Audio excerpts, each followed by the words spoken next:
Okay, we're ready to start now. Hello, hello out there. We're ready to start. Hello. Good to see you all. We'll call this meeting to order and establish that we have a quorum. We do indeed have a quorum. We have opening remarks, which I'll make a couple of opening remarks. The gentleman to my right and myself have hit our term limits for being on the Design Review Board, and I've been here 21 years. Neil's been here 18 years, but this will be our last board meeting. Yeah, so there you go.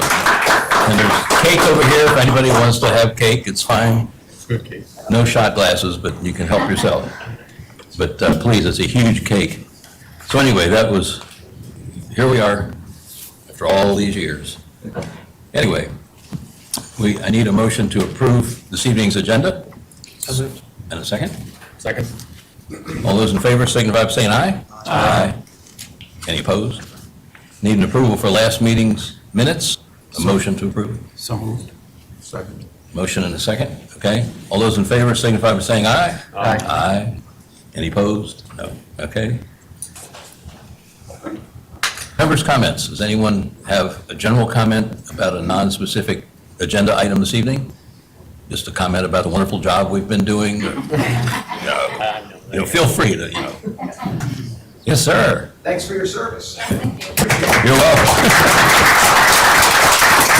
Okay. I'm glad we got that over with. You've seen a lot of changes. Yeah, really. And it's, Reston wasn't even built out. There was still blank property in Reston when I started doing this. It is now built out. I think the last piece of property was over across School Street. And when that got sold, now we're changing stuff. We're rebuilding stuff now. And so it's interesting. Been an interesting 21 years. So anyway, yes, lady at the microphone. Yes. On behalf of the Board of Directors for Reston Association, I want to thank Richard and Neil for all those years. It's more than a cake.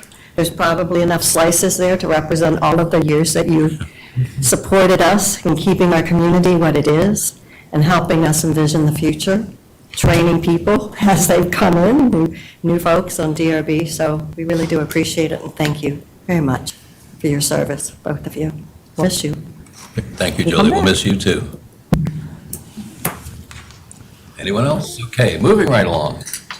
First item on the agenda is Golf Course Drive. Are there representatives here? Go on up, have a seat. The microphones are on. Try to sit close to a microphone if you can.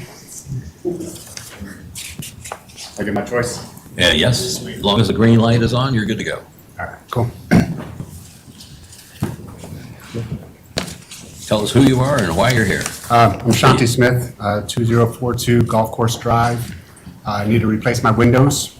I'm here for two things. Need to get my window trim wrapped with trim coil the same color that it is.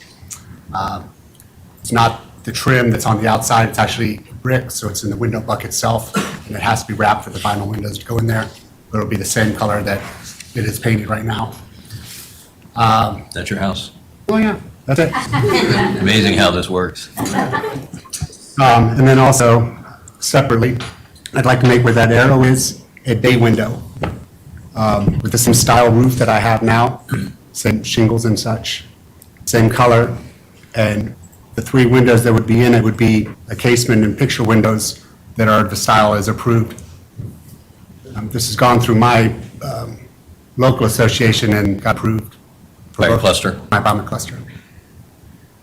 Was that signed by one of your cluster officers? Yeah, well, yeah, the president as well as others. So back up now that we got the picture up there. You're putting the bay where those triple windows are? Is that what you're Yeah, so saying? they're all three-part sliders Right. on all the windows on there. So yeah, where that pink arrow is, I'd like to make the bay there. And how far does it stick out? Do we have a picture or drawing of the bay? Okay, It's turning out fine.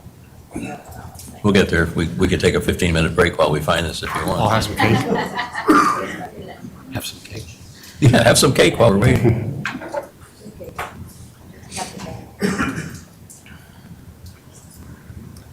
Bays, 30-degree bays and 45-degree bays, which stick out further. This would be a 30-degree bay, so the minimal stick out for the height. Does it come to one center piece of glass that's fixed, or just a window? Right, it'd be casements, flanked by casements with picture across the And front. roughly how big is the, oh, there you go. Yeah, so that's just generalized one. This one will all be the same color of windows that are approved, and all trim would be the same color.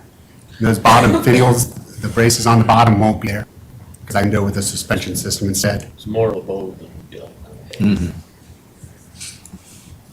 Of course, it won't have a metal roof, it'll have the same shingles that are on my house now.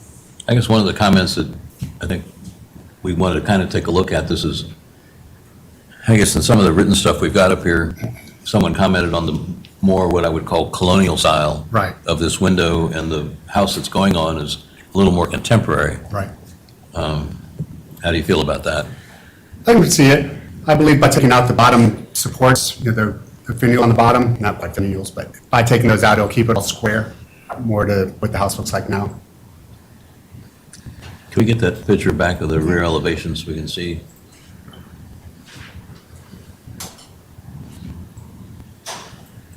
Been doing that, and then if you do it the same color as all the trim and everything that it is now, you know, it won't stick out like that does. I think really it would be more square without having those bottom supports quite a bit.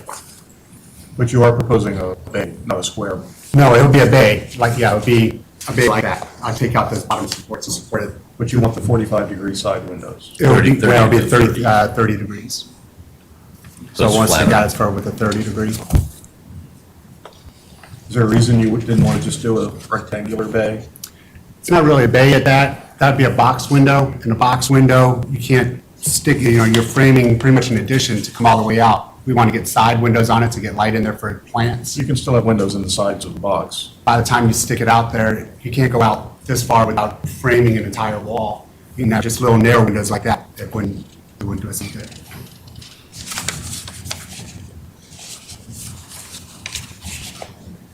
Even if you went out Yeah. 2 feet, by the time you framed it in, your window would be just a sliver. Okay. Let's see if anyone has any questions or thoughts. Let's start with Mike. I mean, I had the same comments that Neil did, is that I drove around the neighborhood and everyone has these, you know, box windows that come out, or they're not really true box windows because they don't have any windows on the side. Right. They're just more of a, you know, a bump out with the windows on it. What I worry about this style of window is that it just doesn't quite go with the home. So I would be probably open to a box window, like Neil suggested, but for the bay window itself, it's just so different than what you have for the architecture on the rest of the home. Maybe if it was tucked up underneath the eave, like some of the other boxes are, you maybe wouldn't notice it as much, but since you're on the face at the first level there, it's going to be very noticeable. So that would be my kind of biggest hesitation from that standpoint. And that's really all I have. Okay. Charlie? What is behind, what's behind your house? A park? A public park? No, private park, our park, Oh, our cluster park. so it is visible. It's not, yours is an end unit, it's on the back of the end unit, but it is somewhat visible. It's visible. to the public. Sure. It's part of a cluster. Yeah. No, that's my own concern, is I don't think it quite matches. Okay, Sanjay? There is no other example of the bay window in the cluster as a whole. is No, there? there's not. Yeah, I think But I've seen where they've approved those monstrosity of sunrooms with the dome roofs and such like that weren't there originally. They're in our cluster now. So I figure if they made it through, Bruce? I had the same question. Okay, Ken? I appreciate what you're trying to do. I think the design guidelines we're trying to keep as close to the character of the buildings in the cluster as possible. I think if it had more of a square intention by changing the angles, that's possible, but otherwise, I would see if there's any way to get creative with a box approach, which I would be fine with. But the traditional bay, I mean, the example you gave might have biased me because it just, that design would not fit well at all with the characteristics of the home. But I'm open to you doing what you need to do. I just don't quite like the design you proposed. Can we go back to the typical rear elevation photos? I don't know what slide that might be. It's got two pictures on it.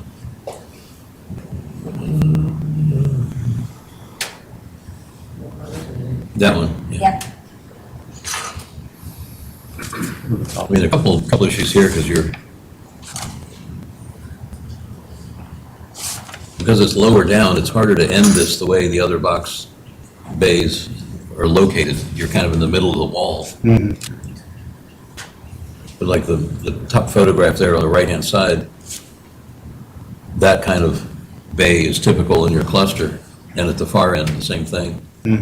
I just think I think what you're hearing up here, and I'm kind of agreeing with the other folks, is that in keeping with the architecture of the cluster, I think you got to come up with a slightly different design, whether it's got a flat roof or structurally, I think it can, how far does the thing you're proposing stick out? About 1.5 feet, something like that? Probably about, yeah, you'd have to figure out 6-foot opening, 30 degrees, probably about 18 inches. I mean, because you could repeat the same 3 windows you're talking about and just project it out. It could almost cantilever out. It wouldn't be hard to do. It would actually give you more glass area. Just a thought. But that's kind of where I am on this. My first comment about it looking a little colonial, I kind of agree with that. It's going to look a little bit out of place. It's like when you have a more contemporary cluster, one thing we run into a lot are like doors. And everyone, Home Depot is happy to sell you a door with a big fan light in it. And in a contemporary cluster, again, that's not appropriate for the same reason. It's jumping styles back and forth. And I think you can really have a good, sexy 3-window wide bay that projects out straight, put a little metal roof on it. It can be almost flat, since it's in the middle of the wall.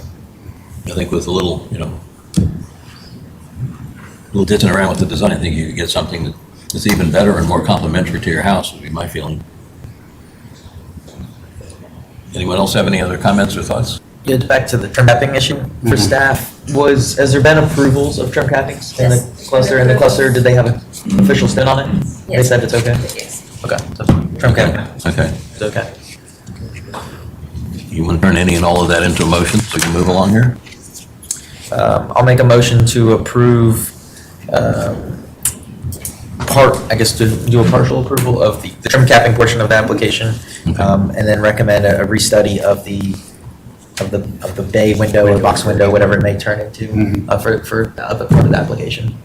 Okay, this motion, is there a second? I'll second that. There's a motion and a second. Any further discussion? Just think the motion should clarify that the reason for that is that the window needs to be more in keeping with the style of the rest of the cluster. Mike, you agree with that Yeah, I'll- addition to your motion? Yes. Charlie, you agree with Yes. that? Okay. Everyone understand the motion? Any further discussion? I have a question just for guidance. I think part of the concern is how far, you expressed some concern about how far they could square it would come out. Are we giving any sense of direction for that perhaps so that, because I think the concern was how much of a side window you could get. Right. I think the applicant mentioned that this was going out about 1.5 feet. And I think the normal framing around a window like that going out 1.5 feet is not going to be difficult without completely, Unfortunately, you don't get anything on the sides by going out 1.5 feet. If you go out 18 inches, you take off your 3.5 inches and sheath it in, window is just a sliver. And that's the only reason on the base. That's a sliver? What's I mean, that? this is a sliver. This is a real window to me. Well, this isn't actually measurements, is it? you want to go out, we're asking you to restudy. If you want to go out further and get glass on the sides, I don't think anyone would object to that. Well, then we're talking about gravity, and sticking out too far. There's nowhere you can really cantilever in without going in into your floor joists and such like that. This isn't at the floor level though, is it? No, it's not. It's wall level. I think there are things you can do with angle irons and stuff like that that would take care of it without it being too much of a problem. Yeah, it kind of changes things pretty dramatically. These bays you can buy. There also might be like a pre-manufactured, kind of like those greenhouses you pointed out are pre-manufactured kind of things. There might be something that's a lot of glass that has a lot more steel built into it already, so you're not actually framing a wall, and it's just, simply slid into the buck, and you just slide it in, and it just gets screwed in. Those round things. It may even have the roof all built in, you kind of get all that. Just out of curiosity, the things he's talking about, those little greenhouse-looking things, there's a photograph of that. Yeah. Take a quick look at that. I know we have a motion on the table, but I want to take a quick look at that. I mean, that's the kind of thing they have in this cluster, which is, so I'm kind of asking you to show that, so if you possibly did something like what Mike's suggesting with more of a greenhouse kind of window, I would take a look at that. I mean, we're asking you to restudy is to take a look at it and see what you can come back with. Okay? All right, there's a motion and a second. on the floor. Any other comments? Okay, all those in favor signify by saying aye. Aye. Any opposed? Abstentions? Okay, Thank you. see you.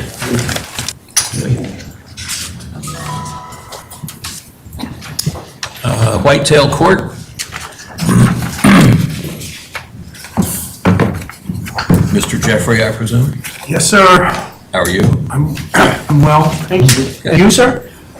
Just fine, enjoying the aging process. Right up there with you. So give us a quick look. I mean, I gather we're talking an antenna and yada, yada, yada. If you could just kind of get into that and explain to us what it is you're doing. I'm an amateur radio operator. My call sign is KN4QIC. I hold a general license. I'm a member of Fairfax County Aries. In the application should be a copy of my identification card that shows I've had a background check and they'll let me walk into the Emergency Operations Center at any time. The intent of the antenna is to be able to reach out and communicate with Rescue 1.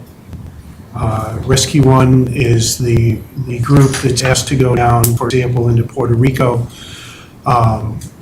They don't have power down there when they went, and they set up amateur radio operators in the Emergency Operations Center to be able to talk to them down there because we can communicate. The antenna, I don't care what kind of radio you have. If you don't have an antenna, you can't talk to anybody. You can listen all you want. And the object of putting this up, it's called an off-center fed dipole, which means one leg is shorter than the other, is to be able to reach out and connect during emergencies and during normal operations. It's intended to be temporary.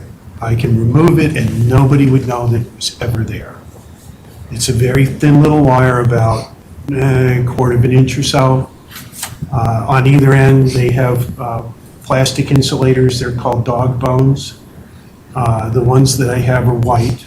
They would stick out, but I have just some neutral paint that I can paint on them to camouflage it, and the paint won't cause issues with the antenna. There's also... Can you back up a little bit? I'm a little confused by some of the stuff in here. There's an antenna that looks like it's about 60 plus feet high. That's And the dog bone thing you're talking about, what is that? That's And a the wire? separate, that's a separate antenna that I would like to put up. The dipole is horizontal, has a center point and 2 points on either end. There was just a picture of it. Part of my confusion, there's a little drawing you have in here of the backyard. One of them, there's another drawing that shows a wire running out to a tree. I'm just trying to figure out what are we looking at? You have a little site plan, looks like a wire. That one right there, that you see there was a satellite image from when I had to have my gas line surveyed. And I just kind of have a 1 point towards the street and 1 point that's off the photograph. And that's where the 2 points that this antenna would be stretched between. And it would be supported in the So the center. antenna is this wire? Is the wire. It is the wire that Yeah. runs from the house with a dog bone out to the tree with another dog bone? Yep. 2 trees. 2 trees. No. It's a wire between trees. And it's copper so that it's going to age. So one tree's in your front yard, one tree's in your backyard? Right, and there is the actual antenna right there. See the 2 dog bones, and the white piece in the middle is, they call it a ballon. My feed line is 75 ohms. The antenna is 50 ohms, and we have to balance it. So, and those will be painted. Okay, I'm starting to understand a little bit better now. So, tree in the front, tree in the back, wire runs between the two, it's Right. about 100 feet long, something like that? Yep. How do you get to that from the house? Is there a wire? There's a wire that comes from the ballon that will drop down very close to where my chimney is. And then from there, we'll tuck it underneath the siding around to the Okay. back. Okay. Can I ask staff, is this pretty much like that previous application that you've included? It didn't have the mast though. There's that R9 antenna. That's a different. That's a different end. Different antenna. So are you applying for that as well? Yes. Yes, he is. He's got 2 antennas he's doing. The thing is I haven't purchased the R9 because that's $1,000 antenna, and if you tell me no, Right. I don't want to waste my money. I think we should vote on them separately. So the dipole is like the previous application, Nope. not the R9. It's strung between 2 trees. That's right. It has a drop that's going down right next to his chimney. And this wire that's going tree to tree is 60 feet up in the air or something like Well, that. yes. And so you're going to drop down, so you'll be able to see about 30 feet of stuff coming down from a wire coming down from it? Yes, sir. Okay. Is that why they're the same 3/8 inch thickness in the copper? No, it's actually smaller. It's smaller, okay. And typically it's black. Although if you know the cable company wiring, that's white. But this is special coaxial cable that won't deteriorate due to ultraviolet light. Is the wire, this tree to tree, roughly as big around as the microphone in front of you, the base of the microphone, the throat? Is that about how big the wire is? It's actually a little smaller than that. Okay, right. I'm trying to get a feel for what we're talking about here. Okay, so the one that was approved in '09, I guess it was, is similar to this, the wire is similar, blah, blah, blah. That's Okay. right. The one thing I noticed in there, it said anything that connected to it had to be buried. But in this case, so that's the only difference here versus the one that got approved 10 years, 12 years ago, whatever it was. But since it's dropping down right next to the house, it's not quite the same issue. Okay. All right. Does anybody have any other questions? Sanjay, let's start over there. No.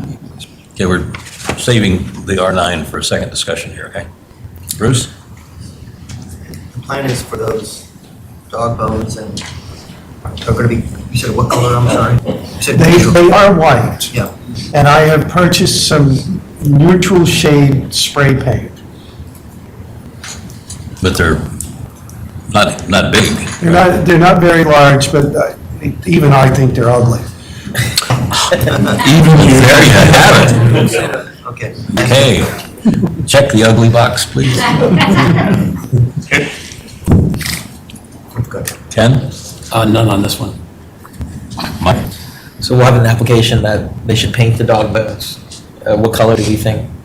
Well, everything else is black, so. Well, the wire's not, the wire is copper. No. Yes, the Yes, wire is The wire is Sorry. copper. The drop wire is black. The wire is copper, but within a year after getting it up there, it's going to have this beautiful patina Yeah. All on right, it. okay. So what color do you think, should we keep those dog bones white? Do you think we should go with what color did you want to paint them? I have all the nice deciduous forest camouflage paint that I picked up from Home Depot, so that there's kind of like an olive green and there's a greenish brown. You know, quite frankly, it really doesn't matter to me because I'm colorblind. Just as long as y'all can't see it. They're a long way So who's out. going to be painting it though? Paint them before you put them, I guess, Read the name of the color. and they are, 60 feet up in the air on this Yes. tree? What color's your tree? Depends upon the year. My wife says that they're both oaks, so they go brown. Okay. And I think as you started off saying, this is temporary in the sense that if you get tired of doing it, you can take it down, right? Or That's what you're going to. if I choose to give up my license, if I Or go. if you move or anything like that. If I go silent key, I'll just Okay. have my kids cut it down and sell my equipment. Just don't cut the tree down, okay? No, yeah, Okay, not the tree. Just checking, okay. So that would put the stipulation that it's removed and the homeowner sells the property. Put that in the motion when we get to that, yeah. Charlie? Neil? No comments. Okay, anyone have a motion here? I move to approve the application for the dipole, Dipole. with the stipulation that it be removed when it's no longer in use, or when the resident moves, something to that effect. And that the balance in the dog bones be painted an appropriate neutral color to match the surroundings. Okay. Is there a second? I'll second that. Motion and a second. Any further discussion? All those in favor signify by saying aye. Aye. Any opposed? Okay. Let's look at your other one. Richard, I'll abstain. No, one abstention, I'm sorry. Charlie abstains. Okay, now we're talking about the R9. Voila. Yep. Where is that going to go and how big and so? The mast for this, the maximum size of the mast is 2 inches. And I intend to do it on the rear re-entrant corner of the chimney. And it actually acts as an electrical ground for the antenna. So attached to that mast, which is really just 2-inch black iron pipe, like you'd use for a gas service or something like that. Attach this and just run it up from there.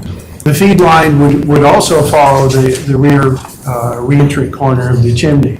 And the only thing that would be exposed above the house would be the antenna itself. And again, it's temporary. I've designed the fasteners and everything else so that when I no longer need it, it can be taken down.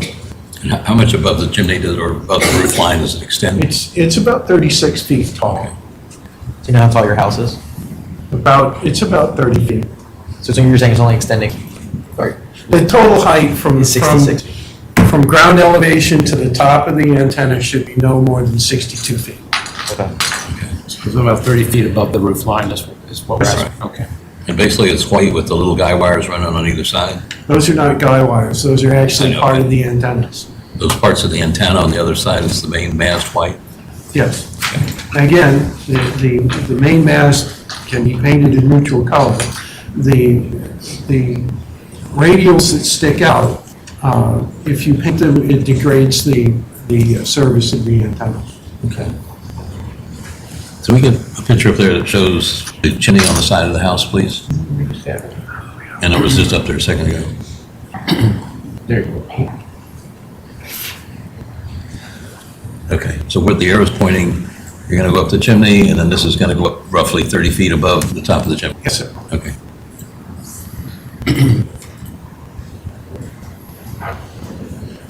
Okay. Let's start on the other side. Mike, you have any questions? Yeah, the only thing, so I'm assuming you have to go to a certain height because of operation? No. Because, could you go any shorter? I can actually stick this thing on a 2-foot mast in the middle of my backyard. The problem with that is that it's so close to my neighbors that I would be interfering with their televisions and their radios and everything else. The higher up I put it, the less chance I'll have radio frequency interference. And I'm required by the FCC to do everything in my power to avoid interfering with them. It's just like my dad used to know when I was pulling in to his house, because I could key up my CD and he could hear it over his stereo. And I don't want to do that. Yeah, I guess I was trying to help, because if you just go 12 feet above your highest point of your roof line, you don't even ask for approval. So what I was suggesting is if you could get it, because I just feel like it's a little very tall. So if you got it to be, 42 feet, which would be, roughly 12 feet above your highest roof line, then you meet the need of not needing. The problem is the antenna itself is over 30 feet tall. And the radials stick out, so, I can't push the radials into the house. There is an interference there. Okay. That's why it has to go above, and I literally planned so that just as the mast breaks the top of the chimney, that's where the antenna's going to get clamped onto. Okay. And then did your direct neighbors all sign off on your application? Did we get more than typical signatures on this one? We did, we extended it a little bit. We had I believe 4. one, yeah, extended by 1, to make sure that we had both sides. Yeah, okay. On purpose. That's all I Okay, Charlie? I'm going to abstain, but I think no, that's all right. Go ahead. Okay. Neil? Well, I think this is somewhat unique. I mean, there are not a lot of people looking for these antennas, and if the people in the neighborhood have signed off on it, I don't think we need to worry about a raft of these antennas showing up in Reston. first one I've seen in 20 years. Well, it's interesting in that most vertical antennas require you to lay out radials along the ground. And radials along the ground interfere with mowing the lawn, they break down, the copper goes into the environment and begins to kill the grass. This one, by how they've designed it, doesn't require those radials. This isn't going to be like those big wind turbines and gonna kill half the birds in Reston. It doesn't move. I will be right front with you, it's no more ugly than that. It was when it was That's the United States.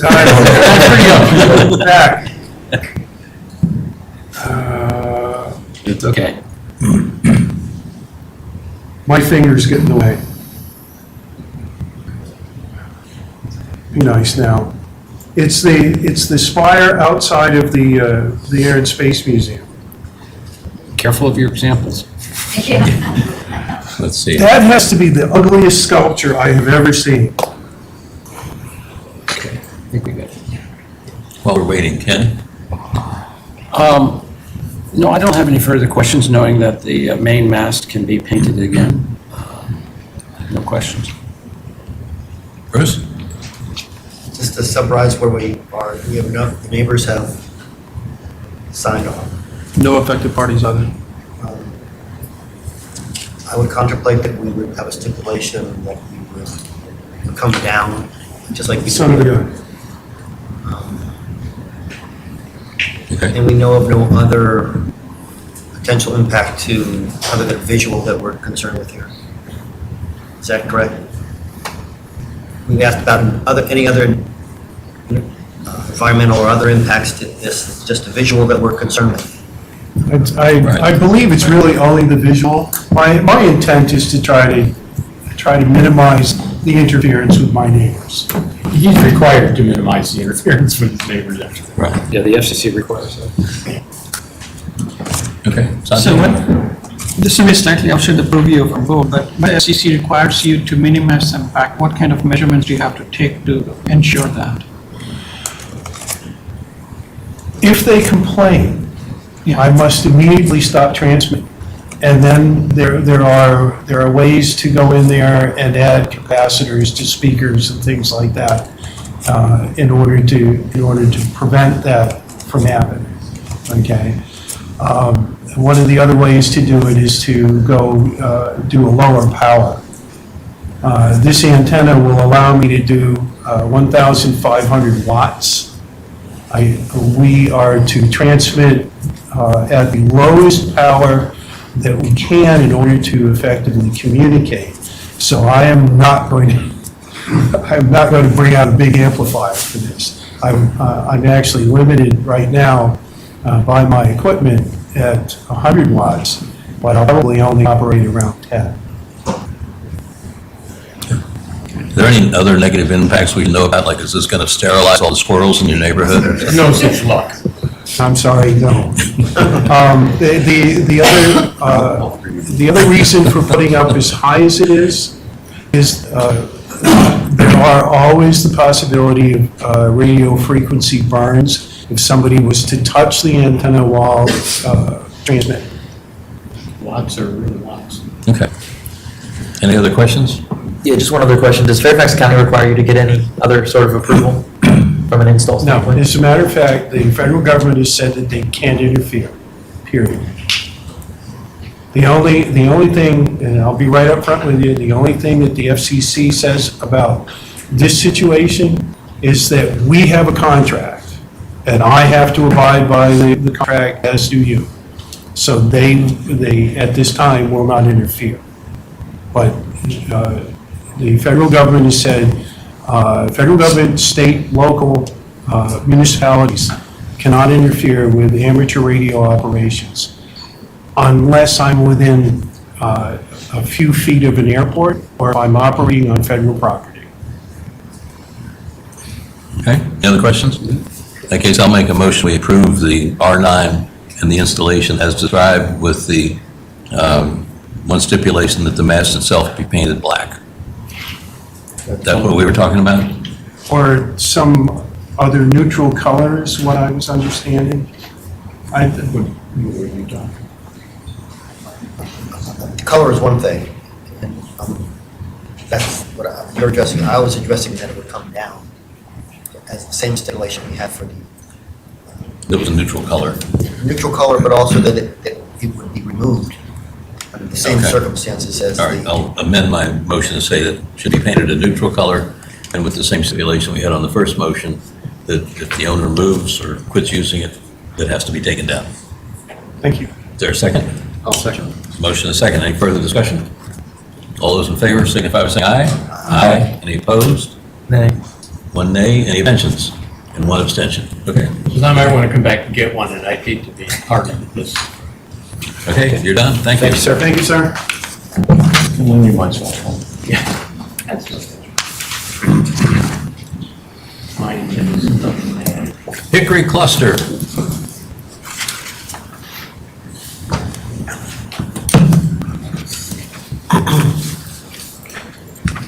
Well, please, names, addresses, and a brief description of what's going on, why you're here. Sure, let me Please. apologize too in advance for, I didn't realize how many panelists there were, and so I brought over a hard copy of some photos that may or may not be helpful, but I only brought 5 copies, so I apologize for that. So I'm here because I represented the previous owner, Marvin and owner Schroeder brought the house with my help in 2008 from, I believe, the original owners, George and Nancy Contos, who'd owned it since 1968. My clients purchased it, they're very excited about the neighborhood, about the architecture, had all sorts of plans for what they wanted to do to the inside of the house. Bought it in June, I believe, of 2008, and then by the winter realized that there were a lot more projects to be done around the house, specifically related to the windows and sliders, which were original to the house. These are the metal casement windows and aluminum frame sliders. So they did, being new to HOA living, they did what they thought was the rational, intuitive thing to do, which is they went out and they found casement windows and sliders that fit into those slots from which the old windows and sliders were removed. Actually shot down a little bit, spent some good money buying some Anderson windows, popped them in, said, okay, we're good to go. They also had, there's a bay window off of the master that was constantly leaking, filling up the interior of the frame with water whenever there was a good rainstorm. They tried all sorts of things. They put a new roof on the top of it, still continued to fill up with water. So ultimately, they put a slanted roof on over that bay window. Again, thinking our work is done, it's not leaking anymore, and let's move on, enjoy our home, until they went to sell the house and discovered that there were all sorts of violations related to the casement windows and the sliders and the pitched roof on the bay window. Okay. So that's why we're here. Just by way of context, almost everything that we're talking about here is on the rear or the side of the property, which means that the back side of the house actually faces the woods between Hickory Cluster and United Christian Parish. So there's no walking traffic, there's no vehicular traffic, nobody ever goes back in that area. The neighbors have not objected. There was a former member of the board who objected strenuously. He's no longer on the board. Nobody has been here the previous time we came to argue or to plead our case, and nobody's here at this time. I think it's largely due to the fact that the one individual who's most concerned about it is no longer on the board. Okay. So we're talking about a very minor variance in the width of the window frame. Again, they literally popped out the existing casement windows. They didn't have to change the opening at all. They just popped the new windows in, but the window frame is a little bit larger. And then the sliders are sliders, but they are a different look to the slider. But they are also in keeping, I think, with the intent of the original design of the neighborhood, which is basically a wall of windows back there. And again, I don't know if anybody got copies of this, but I went around the backside of a bunch of the units and made pictures of the backs of other units in the development. And they all, I don't know that anybody who's not an expert in this development would go back there and see any difference between the back of this property and the back of any other units in the cluster. Or I should say, they are all different. They wouldn't look out of character with the rest of the units in the cluster. Okay. Can we go back to the slide that had there were 3 photographs on it? Yeah, that one. Just so I understand what we're talking about, the sliders are the doors there? on the Yes, center sliding page? glass doors, I'm sorry, yes. Okay. And there were sliding glass doors there before. Right. We're They just were probably replacing, thicker. replacing with different sliding glass doors. Right, okay.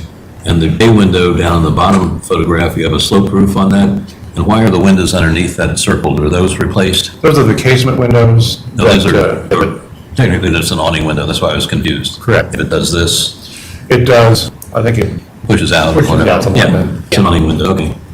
I was just trying to, casements mean something else to me, so that's okay. And then the top picture is showing us what? that is a casement window on the side. Oh, it is? Oh, because the angle just looks like a straight line, okay. Okay, got it now. And those are three things that we're talking about. There are also casement windows on the back side, if you go down a little bit, yeah, right there. So above the sliders. Okay, I think those are the same, I mean, it's not like that space was made any larger or smaller. The windows above are still the original windows. They're fixed windows, they don't open and close. They just replaced a couple of the casement windows below because those were the ones that open and close, and those were the ones that leaking. You know, it was extremely inefficient and very chilly in that house because the windows didn't close well and they were the metal frame casement windows. okay. All right. Are there any affected parties from Hickory Cluster regarding this one? Okay. All right, we'll bring the discussion up here then. That, you're done.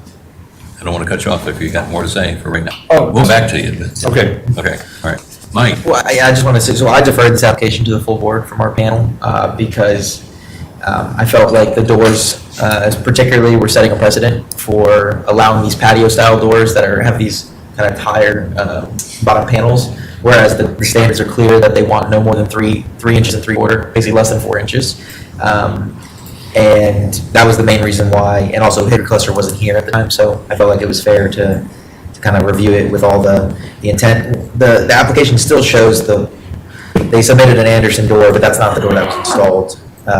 That gliding patio door would meet the standard, but that is not what was installed from what I can tell. So that was why I deferred it. So like in the photograph behind you, that's the sliding door existing with a very thin frame? Okay, Yeah, I think those are the original right, aluminum frame or whatever metal frame. okay. All right, Charlie? I don't know if we're discussing, my concern is the window or box window. I think, And the roof on that means? well, we lost all the design elements. And that just looked, I'll say it looked like the cheap way to fix it instead of having a tin knocker come in and make a nice copper roof that would have sealed that and left the original design elements. I think it could have been built to not leak and still had the original design elements. Okay, Sanjay? In terms of the door, the one that you installed, that's a wood door. And the one that showed up in the image here was a metal door. So the original sliding glass doors had a metal frame. Right. And I believe that the new ones are wood, which is also a more efficient variety. I mean, I don't even know that they make that variety of door that was originally there anymore. I mean, they basically chopped down and found what they could that fit in that space. But what I hear, and I may have misunderstood, but you had an application before for the door replacement, and the application had a different door than what is installed? There was no application. No. The original homeowner did the work, there was no application. I see, okay. I thought the previous... Right. The previous homeowner replaced the sliding glass doors. They moved in 08, and I think by 09 they'd replaced the windows and doors because when they, the first window they realized it's really cold in here. So they went out and got a nice set of windows and doors and put them in and felt like, okay, well, we kept with the original intent. We've got this wall of windows, this wall of glass everywhere. It still looks the same to them as what they had before. It was just a slightly larger frame. But yes, they did not, and in hindsight, they realized that was a mistake, but they just moved in and thought, the windows are bad, we'll replace them. The doors are bad, we'll replace them. Steve Neal? So, I don't know how many times I get to say this tonight, but in 18 years, this is the first time Hickory Cluster hasn't been represented when there's been a violation here at the meeting. And Hickory Cluster, for those of us who've been around a while, is really one of the special places in Reston. It's one of the few places that actually belongs on, or maybe even is on, the historic register. Charles Goodman designed these, they're recognized internationally, and that's why they've always been held to a pretty high standard of meeting the original design intent. If we have design review for anything in Reston, it would be for protecting this kind of architectural treasure. And I know the people that live there that put up with the occasional leaks and the difficulty of finding windows that fit. That would be no fun, admittedly. But there are a large number of committed people in that cluster because we've heard from them in the past. And as an architect, I appreciate it myself. I think the design guidelines in this cluster need to be met. I think the bay window with the sloped roof is awful. It doesn't look anything like the original modernist architecture. The French door in another cluster might be okay, but in this cluster it isn't. So any of these items that don't meet the cluster standards, I'll be voting to disapprove. Okay, and I understand that. I mean, I understand that the history of the development of the cluster. I also understand, I guess, from my client's standpoint, that they feel like they kept with the original intent. It's not exact, but they haven't deviated substantially. And the neighborhood has undergone substantial change. I mean, you look at what the parking garage that was there before, that had to be ripped out. That was a major change to the nature and the feel and the look of the development. And they could have rebuilt the parking structure, but they just decided, hey, this is really expensive. We're not going to do this. We're going to change the way that the whole neighborhood looks. In this case, we're talking about a change that really doesn't impact anybody in the neighborhood. No, the cluster, that bay window, you can't say it's around back and nobody cares. It doesn't work, for me at least. It's part of the cluster. It looks entirely out of place, so I'll be voting against it. Are there any photographs of any other bay windows? Yeah, I think there's only with the one, there's side. not very many in the neighborhood. I went around, I found there's three total. Two are still there as originally. Like that? Yeah. Right. They didn't really change. All they did to the bay window, the existing window, was added a slanted roof to the top of it because it's the only thing that they could do to, and again, maybe they should have consulted some other roofers, but they did bring some people in who were unable to prevent the water from pooling in the windowsill, so they finally put a slanted roof on it. And admittedly, it does look different. I mean, from my perspective, nobody can see it, nobody in the neighborhood cares about it. I understand that there's architectural integrity too, but it's not, I mean, to use some of the Reston parlance, there's not really an affected party from the standpoint of nobody sees the window. I mean, you really, in order to get to be back behind these units, you have to hike quite a bit. I mean, there's no walking path back there. Yeah, no, I understand what you're saying. I mean, the centers still apply even if they're not visible from the street. I mean, the question I have is, it looks to me like the bay, except for the roof, is identical to the bay I'm looking at right there. It is. So it's just the roof that we're talking about. It's just the addition of the slanted roof to keep Okay. the water from So if- pooling in the windows. So if it gets unapproved here, it's merely replacing the roof on the top of the bay? That's correct. Okay. All right, back over here, Bruce? Am I correct in understanding that we have no affected parties for this? There's no one here tonight. I don't think anyone signed up. Well, if there are. I mean, Hickory Cluster is listed as an affected party on the application. But they're not. Right, but they didn't come tonight and they didn't come on the original evening of the grant. Okay, thank you. Ken? No, I don't have any questions. I will stipulate that I think the casement window replacements and the sliding door replacements I would accept those. Living in a home where I've got aluminum windows, I know that replacing them would be nonsensical going single pane. I don't think there would be anybody that would be willing to do it. So I think you're going to see homeowners in the future being subject to these things in terms of trying to replace what was there is going to almost take fabrication. The bay window, it looks just like any of the others except for the sloped roof. And I'm willing to give on that. If push comes to shove, I would say replace the slope, but everything else I'm fine with. Okay. Any other questions, thoughts, Mike? Yeah, I mean, I just think to set a precedent, just because they cannot see their doors, if everyone starts replacing their doors, I mean, there are you can get low profile sliding glass doors. It's a very common door. You go buy it at Home Depot. It's not like they just bought ones that have the thicker profile, and it just doesn't meet guideline.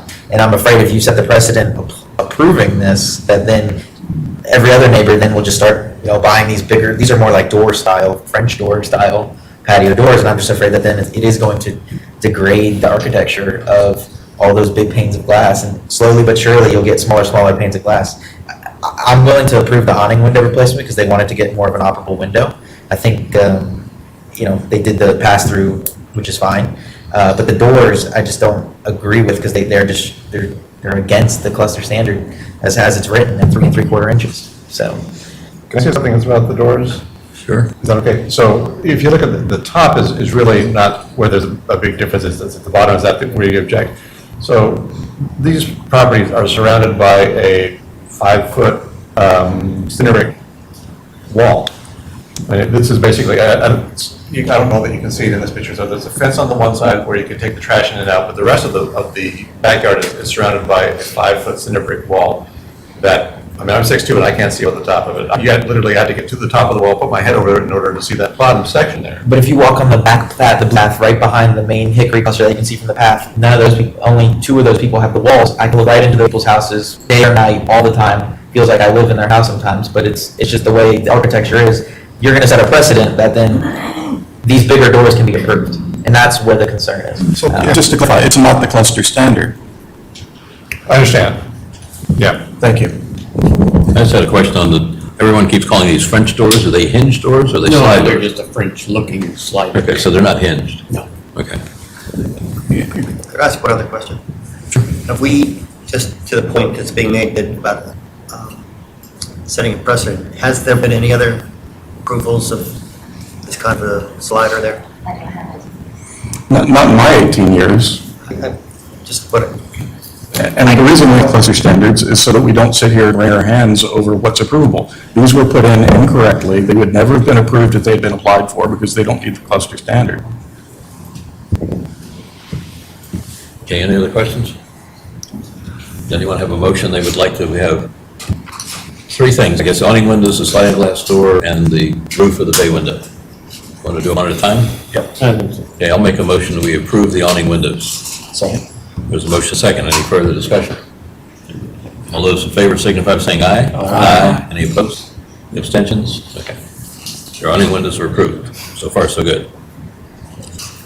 Okay, let's look at the door next. Does anyone have a motion? I move to approve the doors as submitted. There's a motion, is there a second?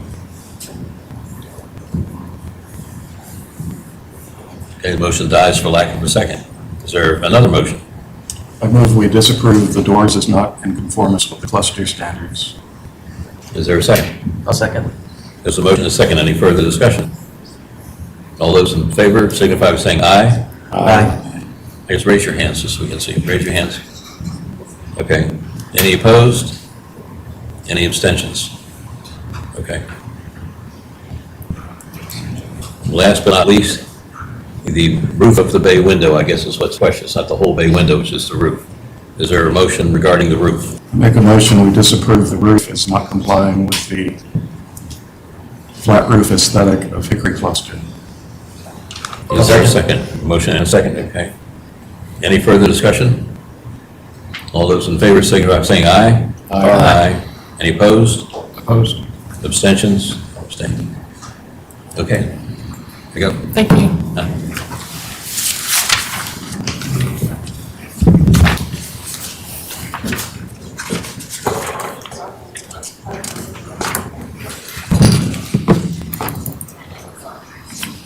Timber View.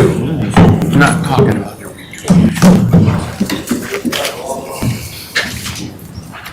Now, before we start, I have a list of, I don't know, maybe a dozen people that are affected parties. So we'll kind of try to get to everybody, but like we usually say, try to keep the applicant kind of has free reign on their time, but affected parties, you're allowed 3 minutes. So, and if you're repeating something someone else has already said, just say, I agree with Joe or whoever it is, okay? We can kind of get through this. Okay, with that said, Tell us who you are, All right, thank you. what you're here for. Hi, I'm yada, Derek yada. Tucker. I'm a board member here on Timberview. I'm Laura Dunmeyer, and I'm a board member as well. I'm Joe Straw, I'm a certified arborist with Save a Tree. So we've broken our presentation down. I'm going to discuss the overall scope, the process, and the work. Laura here is going to go over our replanting plan that we put in place, and then we have Joe, our arborist, here for any questions on any of the tree work that was done. So this is our second DRB for the Timberview cluster within the last 2 months. We were here on January 7th to update our stain for our cluster, which was approved. The board is working very diligently within the cluster on what we have titled as the Timberview Beautification Project. This includes, implementing the stain colors that were approved on January 7th, the tree maintenance, updated landscaping and road repaving. And our main goal is, all of these activities are to maintain curb appeal, obviously for safety concerns, and then to keep up the value of all of our homes within the cluster. In regards to trees, which is the reason we are here today, I would like to address questions on the board's responsibility to maintain trees in the Timberview cluster. I refer back to a special meeting of the membership, which was held on Monday, March 8th of 2010, for the purpose of obtaining homeowner approval for Timberview Cluster Association for the performance of landscape maintenance work to include work on privately owned property. At the special meeting, 55% of Timberview's 72 homeowners were represented either in person or by proxy for a 76% quorum. All voted in favor for such services. So this tree work, this is not something that is new. This has been ongoing for years. There really has been no tree maintenance done in Timberview in over 10 years. For years, residents at every single board meeting, we're asking the board, when is this going to be addressed? Yes, it's a safety concern. When trees are planted, at some point, they're going to be dead, they're going to decline, they're going to get, some sort of fungus. Those are things that have to be addressed. We all agree that, or I think pretty much everybody in Reston would agree, that we moved here, number one, for the trees. That's one of the things that makes Reston what it is. That being said, the board takes safety very, very seriously. I think you all can agree, there's a lot of articles, a lot going on in the news. There was a Leesburg 12-year-old girl that was killed by a tree, back in December. You're constantly hearing of injuries and people being injured by trees. In the process of this beautification project, we did meet with 5 landscape companies that we were bidding on the neighborhood to do work. Every single landscape company that came out, all of them unanimously said that they were shocked that we had not had an incident in the neighborhood, that the trees were overgrown. Timberview was built in 1992, and I think Joe will agree that when the trees were first approved for Timberview, most of them were huge pin oaks. And I'm talking double breast height of 18. Some of the trees are, 18, 20-inch diameter. Some of them are very mature now.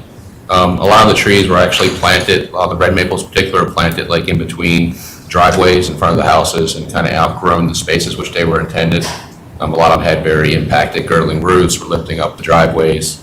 A lot of the pin oaks that were planted had bacterial leaf scorch and been declining for some time. So when we started out on this project, the reason we chose Save a Tree was, number one, they're an RA-approved arborist. They have one of the best reputations in all of Reston. Joe has worked with Timberview for years. He's very familiar with the homes. He's very familiar with the landscapes. He's familiar with the trees. And I think he will even tell you today that he met with previous boards 8 or 9 years ago, said these trees needed to be addressed. They weren't addressed. And now here we are, 10 years later addressing them. I will say that, and I speak for everybody on the Timberview board when I say this, the process did not start off well. And when I say that, we were given incorrect information from our management company that dead or declining trees did not warrant a DRB application. So I just want to be clear in stating that this was not us defying Reston Association. This was not us, doing anything deliberately. This was the first time that we were doing this. We hired a licensed arborist who we were confident in then, and we still today are very confident moving forward. When we did receive the stop work order from Reston Association, we did not continue to cut down trees, with the exception of one tree, which was leaning over a resident's home, swaying in the wind. Reston was aware of that one tree, and that tree was removed. Despite the amount of work, in our DRB application, the majority of the work that was done was tree trimming. The tree branches were so poorly maintained, they were growing up into residents' home. We have one resident that is complaining to the past board for years that trees were growing up into her roof. She ended up having thousands of dollars of roof damage because it was never addressed.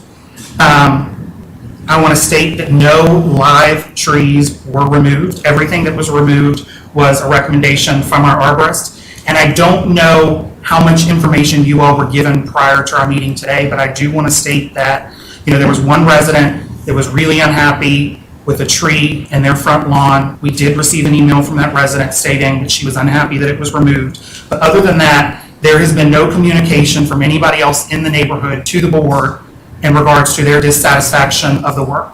With that being said, every single time our vendor came on the property, Reston Association was notified via a email or a phone call from a select group of residents saying that live trees were still being cut and that we were ignoring Reston's work. So I just want to be very clear that that is not the case, and we were never notified or questioned via phone or email to clarify on that. Do you want to address? Sure. So we were brought in and asked to do what we would kind of consider to be a workload survey. So we kind of go through a community and identify trees that need maintenance, and that maintenance can include, plant health care, fertilization, nutrient management, insect disease control, pruning to mitigate, whether it's interference with the house, clearance for vehicles, or just dead wood and branches that maybe they've been from decline, or just poses a risk of falling on somebody or somebody's car or property. We also identify trees that were, dead or declining, or had structural integrity issues, or were causing damage to the actual properties, the driveways, the curbs, and even sometimes houses were being hit by some of these trees. So the work we performed, it wasn't just like willy-nilly just taking trees down. We actually, we did what we would call to be a limited visual inspection. We assessed the health of the trees, the structure of the trees. As I mentioned, some of these trees I had looked at many, many years ago were, starting to decline then, and they were kind of neglected over that time and continued to get worse. I'm sure a lot of you are aware too, in the last several years, just to, some of our climate extremes, a lot of our oaks and other trees have, drastically and quickly died, without a lot of reason. We've got no specific reason for some of them. They call it just oak decline, and it's multiple factors of a lot of rain and drought and then other pathogens. So that's kind of the scope of what we did. If anybody has any specific questions, I'd be happy to answer. Okay, thank you. And then as far as our replanting plan, we worked with Joe. I also worked with Brian Cahart from Reston Association.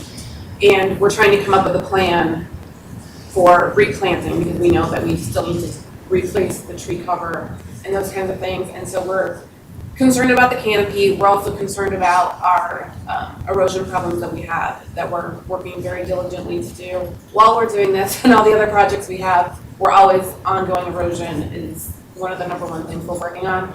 So we're trying to come up with a plan where we aren't recreating a situation where we put trees where it then creates a cover and then exacerbates that erosion. So we definitely have found different resources to try to help us really work on a cohesive replanting plan that's going to make sense for the neighborhood, with also within Reston's guidelines.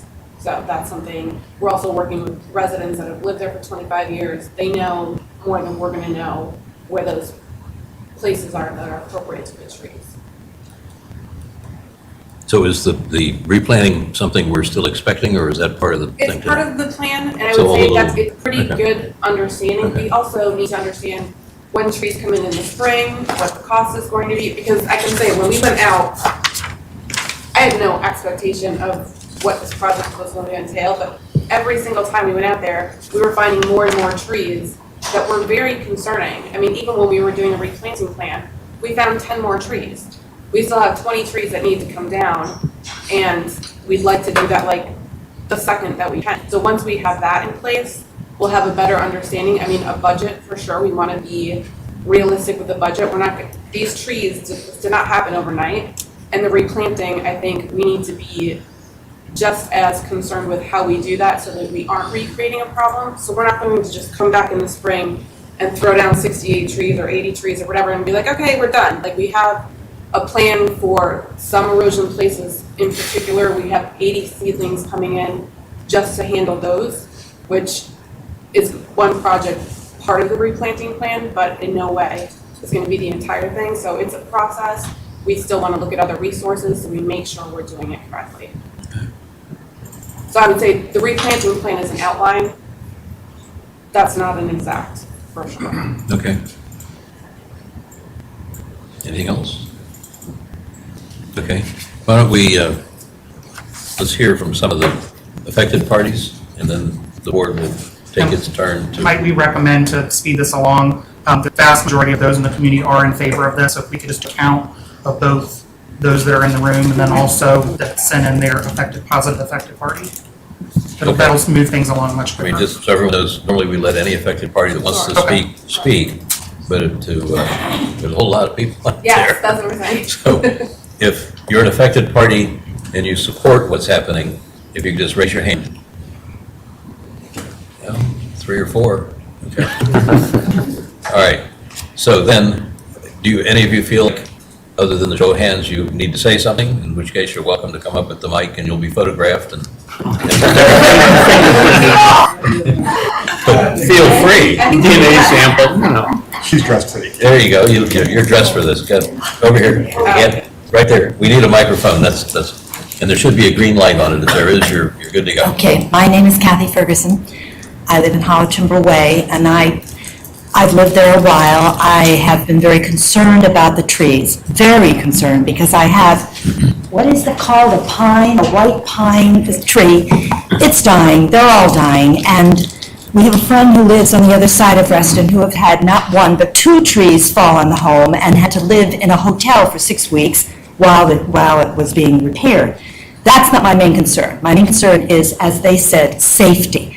I know it's expensive, and I know it's a big project, but I think others appreciate what this board has done, is trying to do, and is walking a fine line between getting something done and paying for it.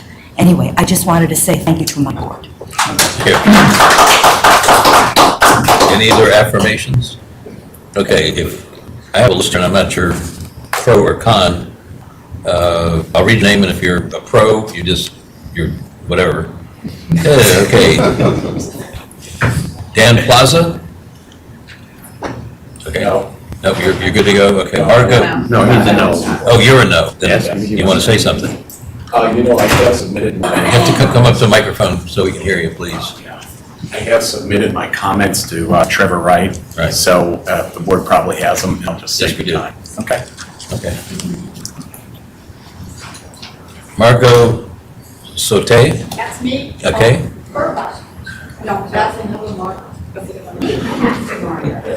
Feel freely to speak among yourselves. Burbank. I'm Margaret Burbank, and I'm at 11400 Way, and I'm very much in favor of Okay. new landscaping. I've been living there for 10 years, and it looks now already in 1 year, 100% better. And I hope they'll continue. Okay. Is the other Margot here? I Okay. don't think she's here. She's not here, but she's a positive. for it. Okay, the Fergusons, I think, do we hear from them? Okay, that's who we just talked to, okay. Let's see, Vogel? Pro. You're a pro, okay. Yes, I'm pro. Okay, again, anyone who wants to speak can speak, but I appreciate you just doing what you just did. Burbach? That was me. There you are again. You gotta go up and speak, you're gonna keep doing that. Kirk and Stacy Davis? We're in support of it. Okay, thank you. David Anderson? Support. Support, okay. Helen Thompson? She's not here. Not here, okay. Suzanne and Jerry Donini? Support. Support, okay. Shelley Mastron? Support. Support, you don't look like her. She's in support. Just checking, okay. Bernadette Kernan? Support. She's my expert. We can see it. Okay, thank you all. All right, back up here to the front end of the room. Boy, Sanjay, yeah, hold on, hand in the air. We're a affected party also. Oh, okay, I'm sorry you weren't on the list. Yeah, we signed it and stuff. Okay. But we're against. You want to come up and say something? You're more than welcome to. Just give us name and address, that's all we need. Certainly. Steve Pace, 11410 Hollow Timber Court, previous board member, and I've already addressed a lot of concerns with here, except I am completely adamantly against what was said earlier, that live trees were cut down. That in particular, I'd already sent in, there were 4 dogwoods at the end of the cul-de-sac in Hollow Timber Court, completely live, got pictures, and absolutely, completely live trees. So that statement is not a true statement. Okay. And I just also want to go on record that so much work had been done without a DRB application. And I am afraid as a Reston homeowner that's setting a precedent to all other communities that work like this is being done and with disregard to your rules and regulations. Thank you. Thank you. I guess the question that will come up in a bit is, in your replanting plan, are those dogwood trees going to be part of that? Yeah. You get back to Address the that. dogwoods that were at the end of.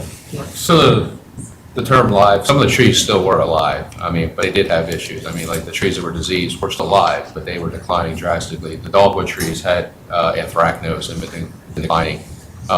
Some of the trees we took down, like one particular, it had Ganoderma root rot and girdling roots. The tree was alive, but the tree had structural issues, and we took it down for those reasons. It wasn't that the tree was healthy, so I think the word alive and healthy are kind of being kind of misconstrued a little bit. So. Understand. Okay. Can I just ask a general question? How much has legal gotten involved in this? Because I know that there's been letters sent and things, I just want to know kind of where is Reston stand on it right now, from a legal perspective? Legal got involved really to tell them to cease cutting trees until a DRB application was submitted, and a proper DRB application was submitted. They worked with their counsel. The application was submitted. As far as I'm aware, they did not cut any additional live trees up to that point, but that's the extent of my involvement. I've been waiting to see what this board will do and what needs to be enforced if necessary. And have you talked to them about that 2010 special board meeting that basically said that they have the right to cut down homeowners or maintain homeowners' property trees? Because to me, that seems a little bit, I mean, in our guidelines, it clearly says that if it is going to affect a homeowner, that it needs to be, they get written authorization from that homeowner. Even if it's not on the property, even if it's on cluster property, it's what the tree guidelines say on notification attested by signature, certified mail receipt or email receipt of individual owners whose property will be directly affected by the removal of trees on cluster common property.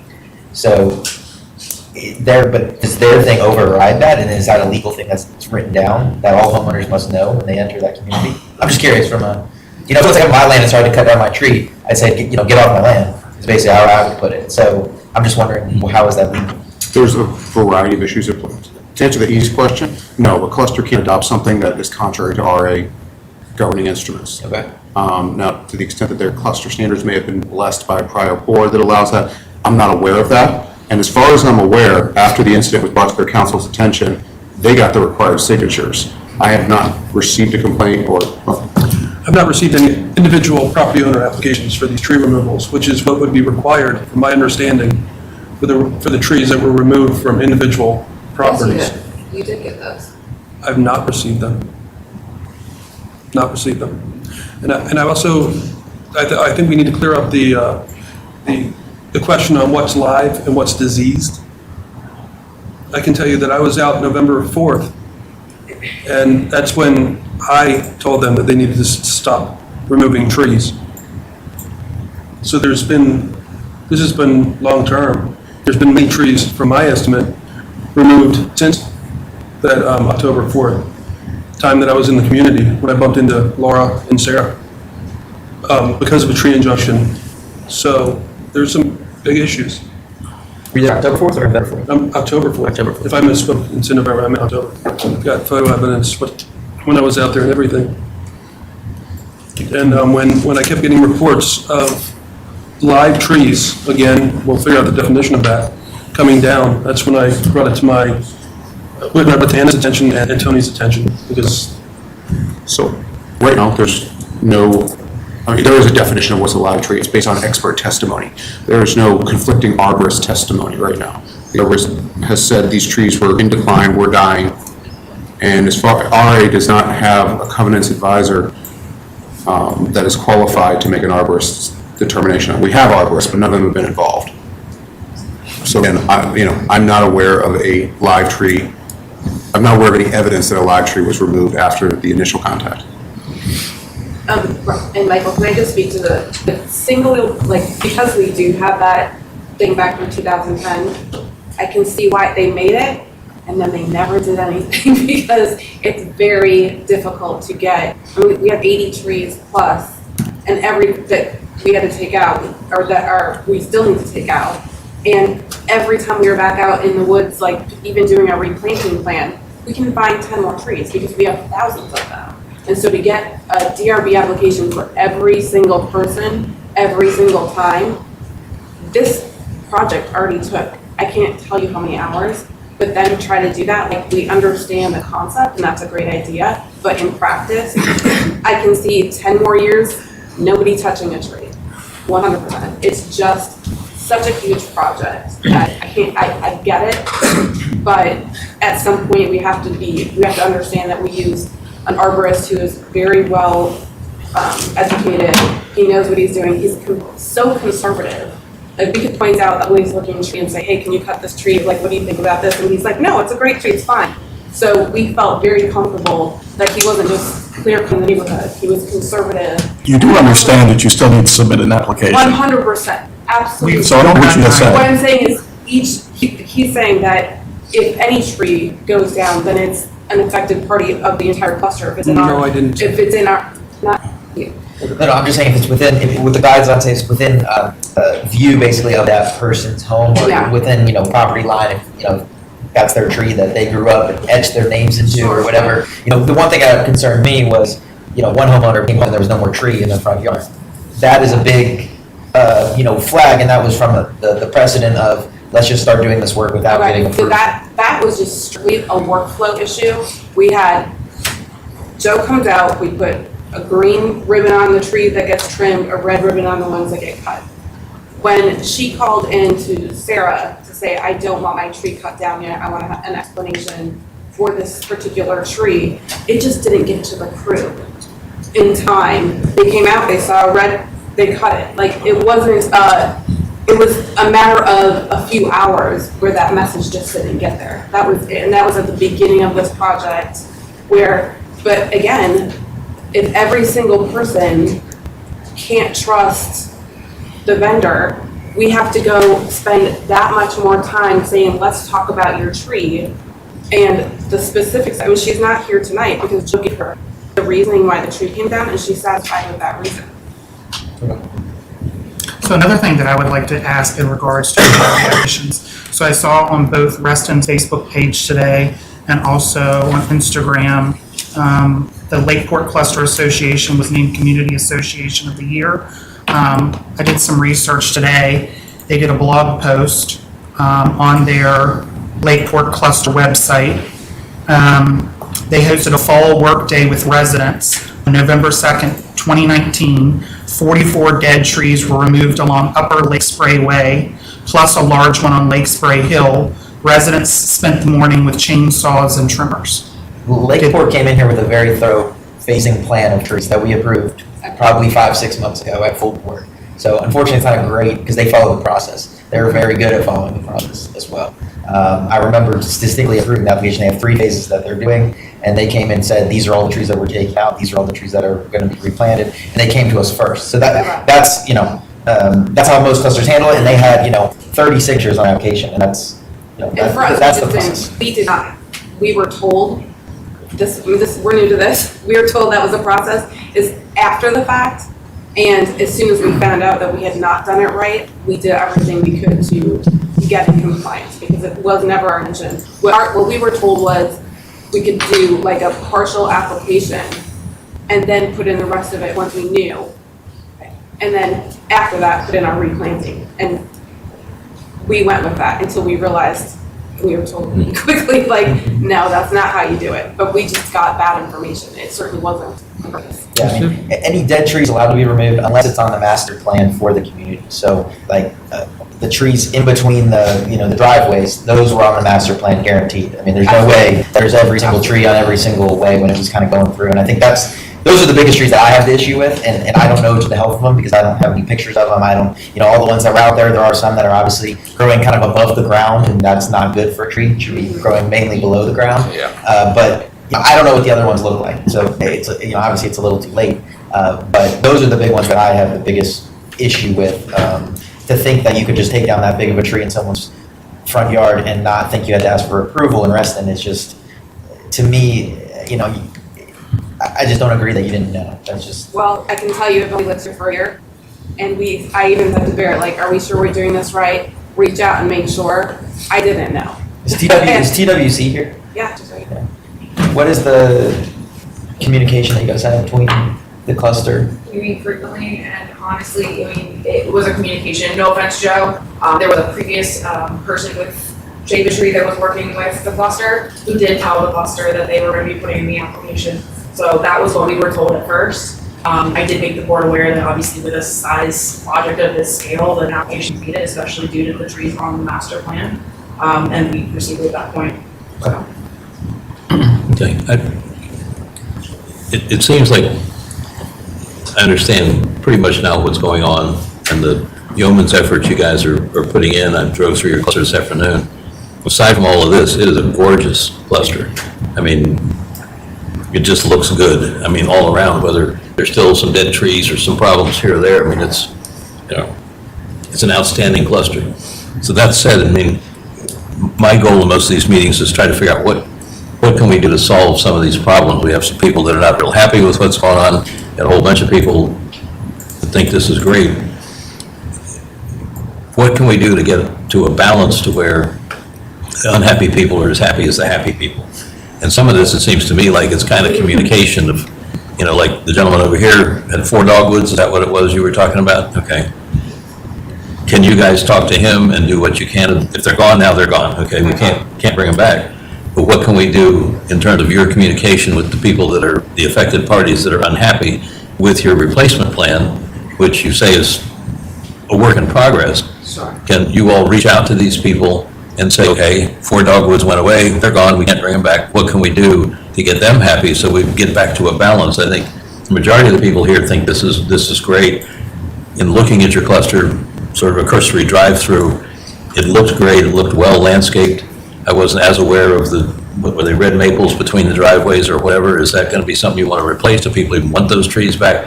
What are they doing to the driveways? Are they pulling up sidewalks and stuff? But anyway, what can you guys do with the replanting thing, taking into consideration the people not happy with what's going on, and then I guess generate that replanting plan? I mean, there's nothing we can do about the trees that are gone right now. Okay. So I will say that the communication between us and everybody in the entire neighborhood has always been open. Yeah. Those channels have not closed, so.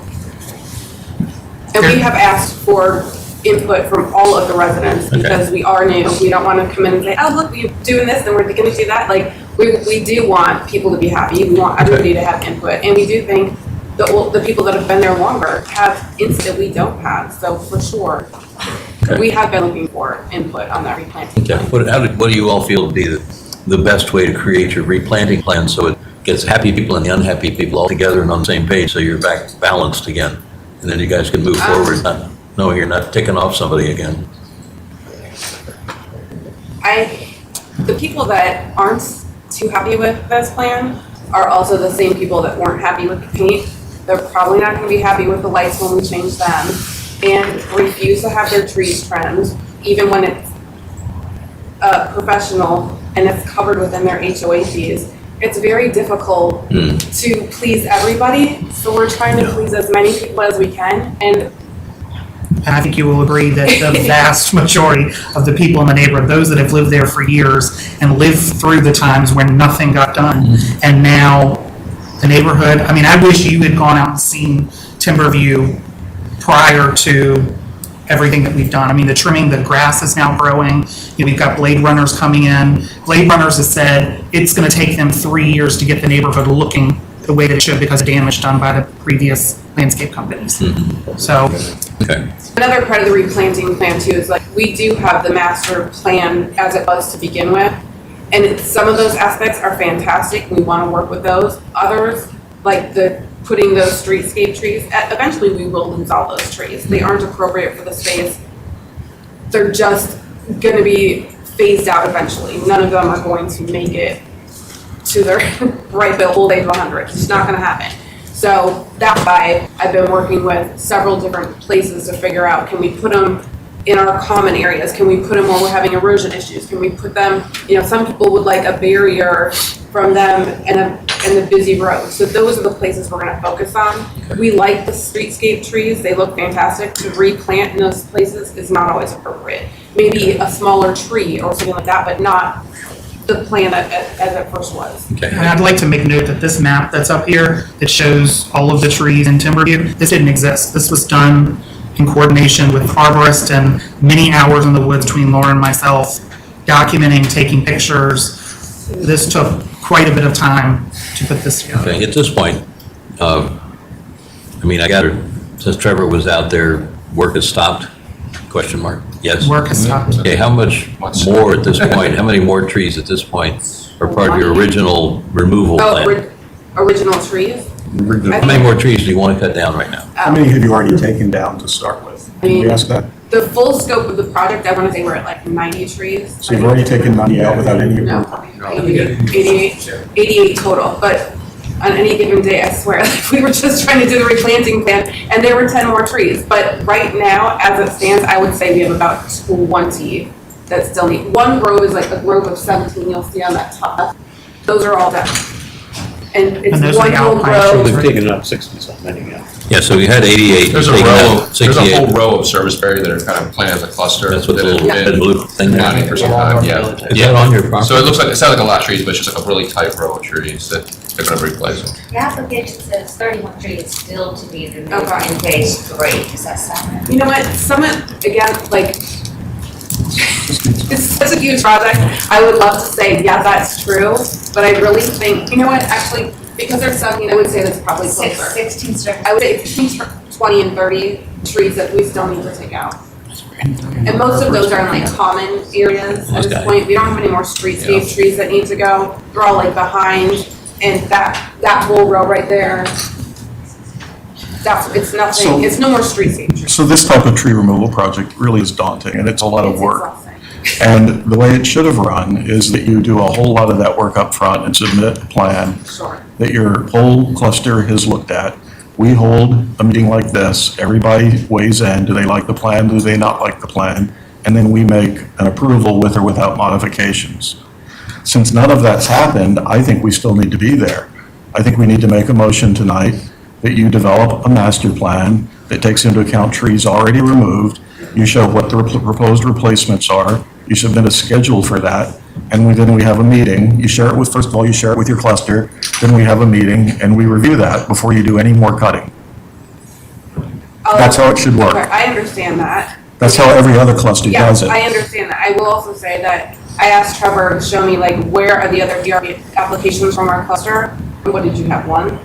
Which I didn't get, so I haven't, I'm not sure. But like for the length of time he's been there, Timberview cluster DRB applications are non-existent. So what I'm saying is that's how long the trees weren't taken care of, which made this process. We do understand that's the process. I don't know that you do. Had we known, that's how we would have done it. But we were told, oh, we do that. So I just told you how it Yeah, should have happened, absolutely. and that needs to happen. I'm willing to make a motion to that effect. And This one is pretty thorough here. This is our replanting plan, as well as our Removal plan. removal plan. This has the removal, And it's, correct? yes, and It's missing some removals because it's not 88. Some, but I found 10 because, more. I mean, we worked very hard at making sure that's the case, but when it comes to replanting, we also want to make sure that we see what's available in the spring and what that cost is, and discuss the budget with our cluster, because we had no idea the scope of this project and how many removals were going to happen. Yeah, you So got we were in the in, thick of it. you quickly got in over your head, and a I phasing. wouldn't say that. Well, I would say that. Well, we obviously got to the finish line, so I would, we did it correctly. Taking down is easy, replanting is less easy. Well, I mean, we can't just leave 80 dead trees. So we got to the spot where we got to, and now we need to replant. And that, And I just- to us, we want to handle very carefully. Your own artist has said they were not all dead. He said that tonight. I'm saying dead, declining, trees that needed to be removed. He said they were not all dead. That's all I'm saying. I'm not saying they were either. I'm saying they were either dead, they were declining, but every tree that needed to be removed, every tree that was removed needed to be removed. Yes, I mean, so basically what we're looking at here, I guess what's before us tonight is what I'm trying to figure out anyway, is all the little blue dots on your master plan over here that took hours of trekking through the woods and whatever. All the blue dots represent stuff you're gonna plant. Correct. Are all the red dots, I guess is the key, So the there's, ones that still have to be taken out, or are they marking the ones that pink already? ones, the bright pink, which are close to the red unfortunately, those are the ones we still have left. then the red ones have already been removed.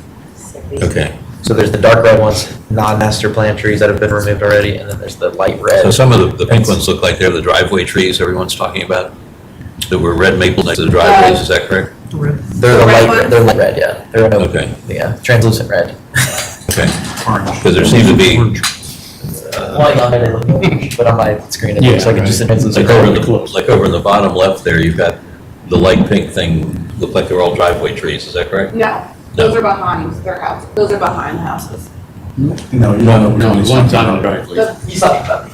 Orange, the big ones. Those, yeah, Oh yeah, all those are around, gone, those are all gone, yes. so those aren't to be replanted, Well, that's what we need to. that's what I'm trying to That's figure what out. we need to establish.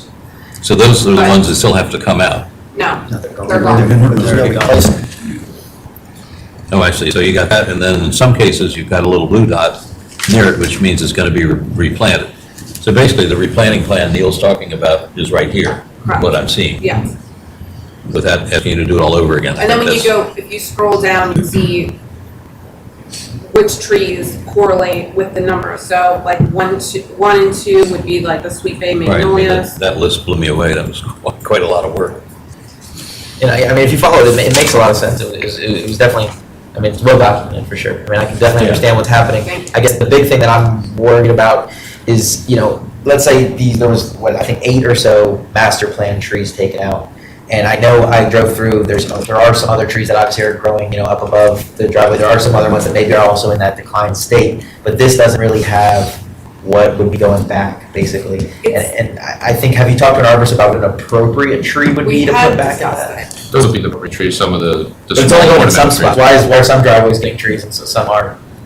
Because some places just, when you like, in particular, in front of my house, the whole spot was a tree. Like, so then to try to stick a tree on top of They just won't grow, It's basically, just not gonna another grow. tree. Yeah, we don't want to deal with putting trees back there that are gonna, the root systems is so big that it's gonna grow up and continue to tear up the driveways. Because that's one of the main issues that we have Well, right, and I'm now. not saying, I'm saying to ask for the arborists, you know, arborists can take out trees, but they also can recommend trees And that's what we did. that are appropriate for that area. So that's all I'm thinking is, for some of these neighbors that are, you know, people are not getting a tree back, that's, when you drive through Timberview, what you see are the tree lined streets. I mean, it's that Of course. picturesque neighborhood. And if you take away slowly all these trees, you know, trees are all getting older and they all do eventually die. If we don't have a suitable replacement, then all of a sudden the whole character of Timberview is gone. So that's all I wanted to make sure that. The issue is going to be, you're not going to be able to put shade trees back in those locations. And that's unfortunately, like a lot of times with these, you know, master plans, it's about canopy coverage. So you would put trees in, they're not always appropriate for the location. So some like the areas like where we still have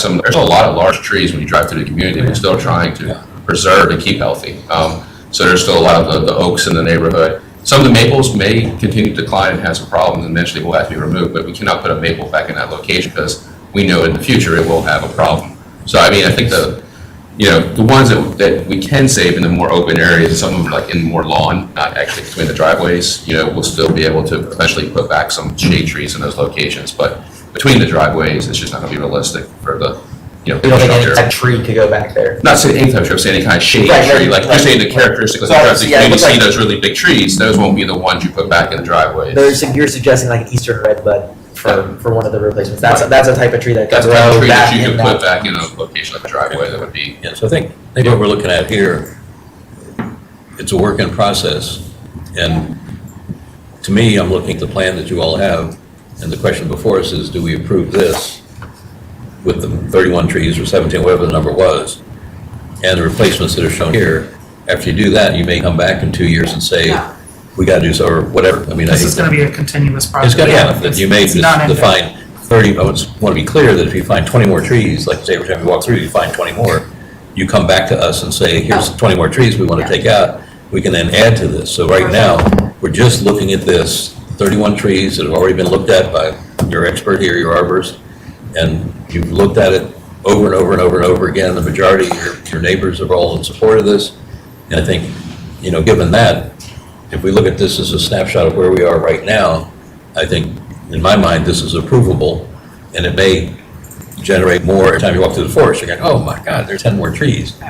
That's not on this plan. Don't cut them down until you come up with another plan. We definitely have that. Okay. Mr. Chairman, if I may Yes, just sir. expedite, if I may, for purposes of the discussion, may I make a motion? And then we can. Anytime. I move that we approve this application as submitted. Okay. Is there a second? I'll second it. There's a motion and a second. Any further discussion?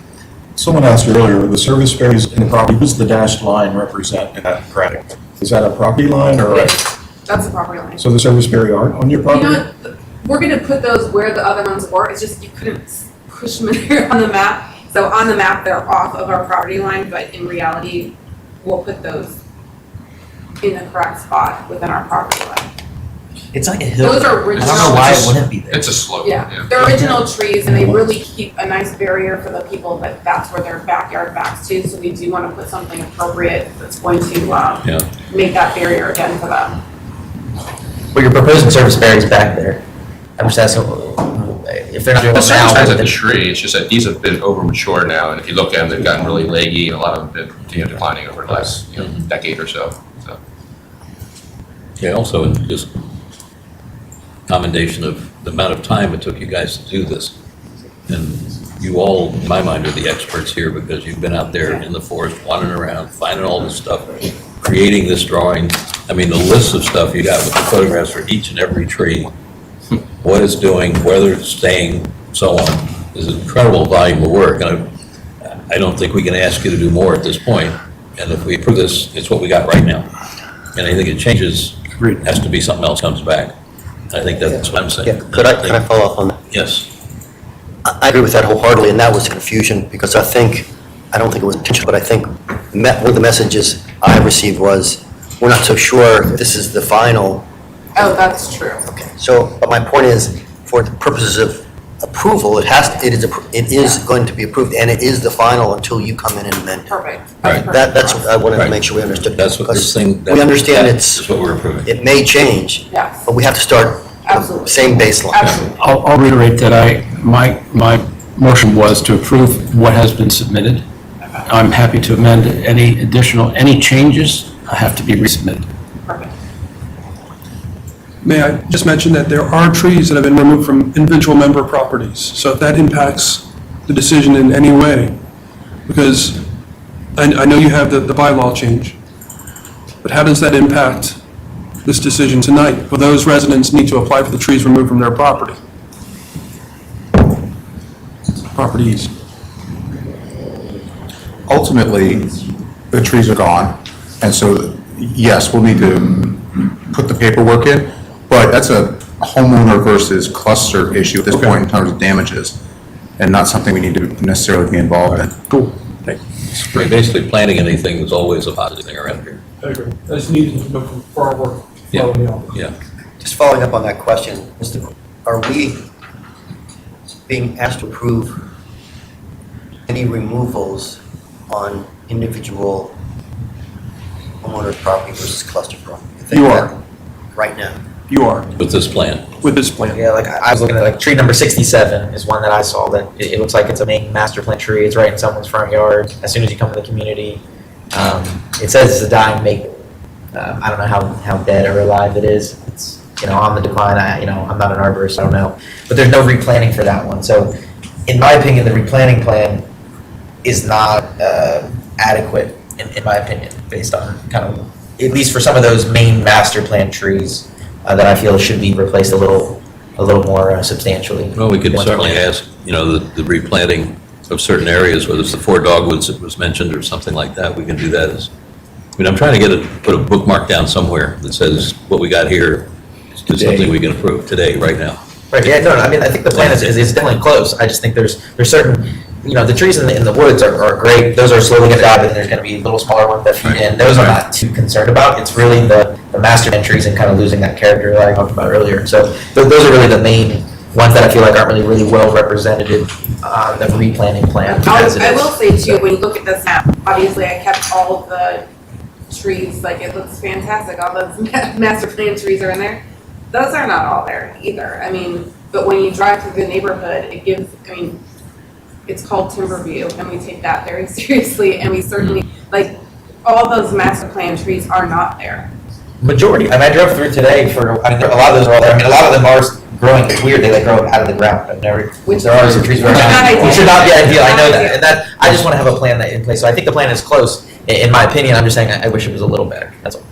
That's just my statement. Let's get back to But the question for Tony that I was following up on was, can we approve a plan that includes trees on private property that are not part of the cluster? I do have heartburn with that because they're not before the board. And essentially, these homeowners, it's their property, it's technically their violation. And I am confused because I was under the impression that you had gotten the necessary signatures for this. I'm confused as well, because I thought Trevor had one. We would need individual applications, as I But we spoke about that back in advised. November. As I I thought you had them. We certainly signed all of them. No, I've not received them. Well, that's brand new news today Okay. for me. And I would say the only person that really had an issue was Margaret. And I feel like We did do her tree. I believe I did her tree. Yeah. We did that one as a one-off. Because I would say most everybody else is under the assumption that because of that 2010 bylaw change, that the HOA or the board is responsible for their streetscape tree. You can't enter private property without, yes, I haven't looked at your bylaw. I don't know if it grants you the authority or an easement to come on your property, but that doesn't trump our document. Motion just for common area. I didn't live there when we Mr. did Chair? that. We just went by that Okay. because that was Hey, the, hold on just a second. the information we were. The motion that we have on the floor, the maker of the motion has something he wants to add. I'd like to revise my motion. I'd like to remove the prior motion and restate it this way. I move to approve the application as submitted of excluding anything that is not that is outside of the common area. This motion, I move to approve this application as submitted for common area only. Okay, I'll still second that. Because if anything that's on someone's property, they'll have to come back with an application. Okay, so we have a motion and a second. Any further discussion? Just a couple of questions. Sure. How many trees are you proposing to plant? I know you're cutting down 88. How many new trees are you planting? Replanting, Yes. we're still working on that because we definitely wanted guidance as far as we understand that canopy is important. We also have to speak to our erosion issues and where we want to put those. We didn't know what the guidance was going to be as far as putting back streetscape trees, and that's why we put an initial plan together. But I had an environmentalist specialist from Reston Association come out and walk the property with me as well, where we found some alternative places to put trees that will help with our erosion. So we just want to get a little bit more input and make sure that this is the correct. So It says 64. At this point, there's 64, but I can give you a document that shows you what trees we took out that had a large canopy versus small versus medium. In things in general, like replacement trees for the trees on the master plan, right? So trees in the woods do not necessarily need to be replaced, not for one, because a dead tree is a dead tree in the forest, correct? So they don't necessarily need replacement. Unless somebody complains it's right behind their house. Yeah, Okay. but I'm saying, but like as far as the plan, like typically we wouldn't just replace a tree one for one for I something think in it's the more forest. at the moment, because I've already approved the application as submitted, so that's what you have submitted, Yeah. so that's what's being approved. Yeah, Anything that is different from that, that's a zone for common area, you have to come with an application. Thinning of trees in the forest still needs an application. no, I'm not talking about that, I was just asking wanna about make sure the, that- no, I understand that, I was just asking the question about replacement, if that comes up often, so. All right. And I also noticed on the pictures that the trees that you've cut still have a significant stump there. They're gone. We've removed all of those. There's a couple left in the woods, but. We're not very gonna bother few. with those. No, you don't have to, yeah. And typically woods, we don't burn the stumps All right. all the time either, I guess, so. There's a motion and a second. Does everyone understand the motion? Any further discussion? I know, could we just recommend to I just recommended the cluster, maybe, for any of the future of the master plan trees that, you know, if it's, because most of the master plan trees looks like they're on this property. Is that They accurate? are, statement? yes. Okay, so could we just say that maybe the cluster entails, you know, maybe an independent arborist that is not the person actually taking down the tree, that they look at the tree to make sure that it's actually, you know, dying, and you have two opinions before. You know, I'm just recommending that as a, for the future, just kind of getting that word out there. And that's okay, but just clarify, the motion was only in common areas. Anything that happens on private If you land. look at the map, there's really not much. I mean, a lot of the trees that we're approving that were already removed, they're on private property, I think, so we're no longer approving those trees that are already gone, is that what you're saying? And those homeowners now have to all come back and say, I request approval to remove this tree on my property that's already gone? Yes, that's what we're saying. Not really accomplishing much for them, though. I mean, it's almost, the application doesn't really. Can they replant on private property with this approval? Can they, or can the owner? No, can plant anything. that- No, they were planning on purchasing and planting trees. I mean, can they continue with that? Or do they have to, the owner has to apply to have a new tree? Well, as it stands right now, the motion is only for common area. Removal was different from planting. Correct. Well, that's the point I'm trying to understand, is some of the neighbors would like trees put back in. Are they not allowed to do that without the neighbor applying? Technically, if they took the tree out between the driveways or something and it's gone, and it's my property, I can go out and plant a tree there any day I want. And if they happen to want to do it for the homeowner Well, should if they be want to do happy. it, then the homeowner should applaud them. Okay, but that's, I mean, we're not telling them they cannot. And they don't If the even- homeowner wants them to, that's wonderful. Yes. The technicality is that, as I understand it, that for the trees that were removed that are on private property are mowed, and I have no problem motion, it doesn't help those particular homeowners. Correct. Correct? So technically, the trees were removed without approval. That's the, Yeah. that's the problem. And It's one of the reasons they should. could we recommend that, to make it easier for the group, that those homeowners get together and submit one application and get it, just to deal with the ones that are gone? Because we're trying to reestablish a baseline. And what I heard, which was just have a concern for the folks in the neighborhood, is that they're going to be there right now if we pass this without any approval for the trees that are gone, which they thought was approved, would be approved. And they'd have to come back individually. So I'm just suggesting that there may be a way to make it easier for them to come back in. I think there is an easier solution. Staff review, if there's no more than 3 trees removed from a property. And what I would suggest is that the cluster help their members put together the application, show where it is, get the signatures that they need, they do the foot pounding on it, submit the applications, and as they come in, we'll process them. Myself, whomever, but we'll process them that way. Again, as long as and I don't think there's been more than 3 trees removed from any singular individual property. So that'll help the members a lot. It's taxing on staff, but we're gonna get through it. It's taxing on them, but the way this has happened, I don't see any other solution. So. We're trying to get toothpaste back to the easiest way. That's all I would suggest. Okay. So, All right, if we can get back to business at hand, if there are no other comments, questions? Okay, everyone understand the motion? Yeah. Okay, all those in favor of the motion, just raise your hand. Okay, any opposed? One opposed, any abstentions? Okay. You're done? Okay, fantastic, thank you. Yeah. Mr. Chair. Okay, go right ahead.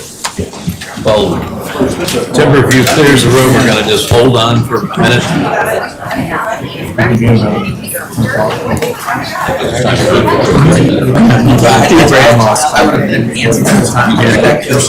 Yeah, that's bad for you.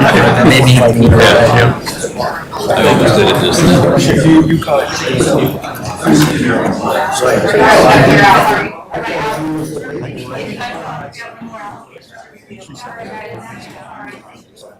I'm just ready to do it.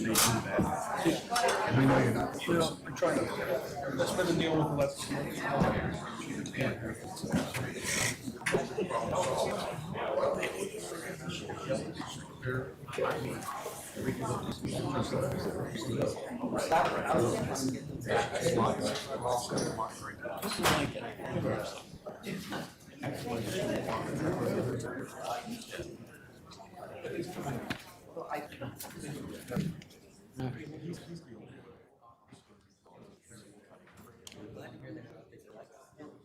Yeah, I heard him say that. That's another one. You guys will back after a 45-minute break. It's okay. Please. I might at the end, right? There's a lot of cake. Oh, wait.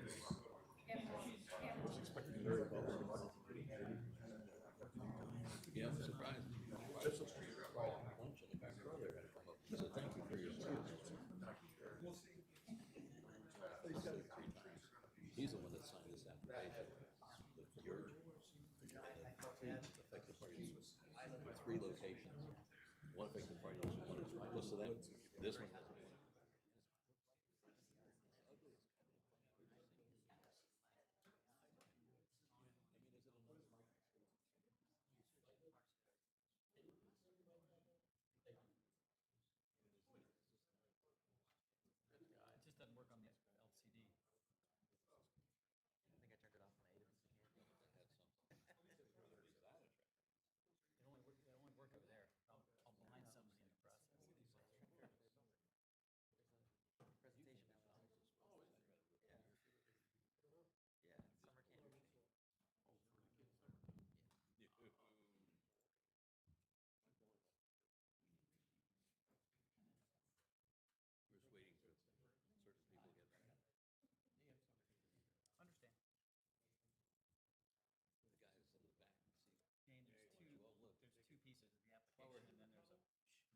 While we're having this little break, I just would like to point out there are 3 gentlemen in the back that have come in to apply to the DRB.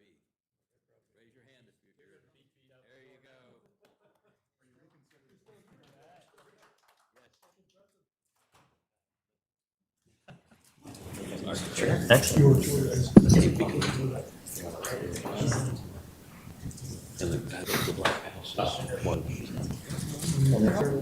Okay, we're back, rock and roll.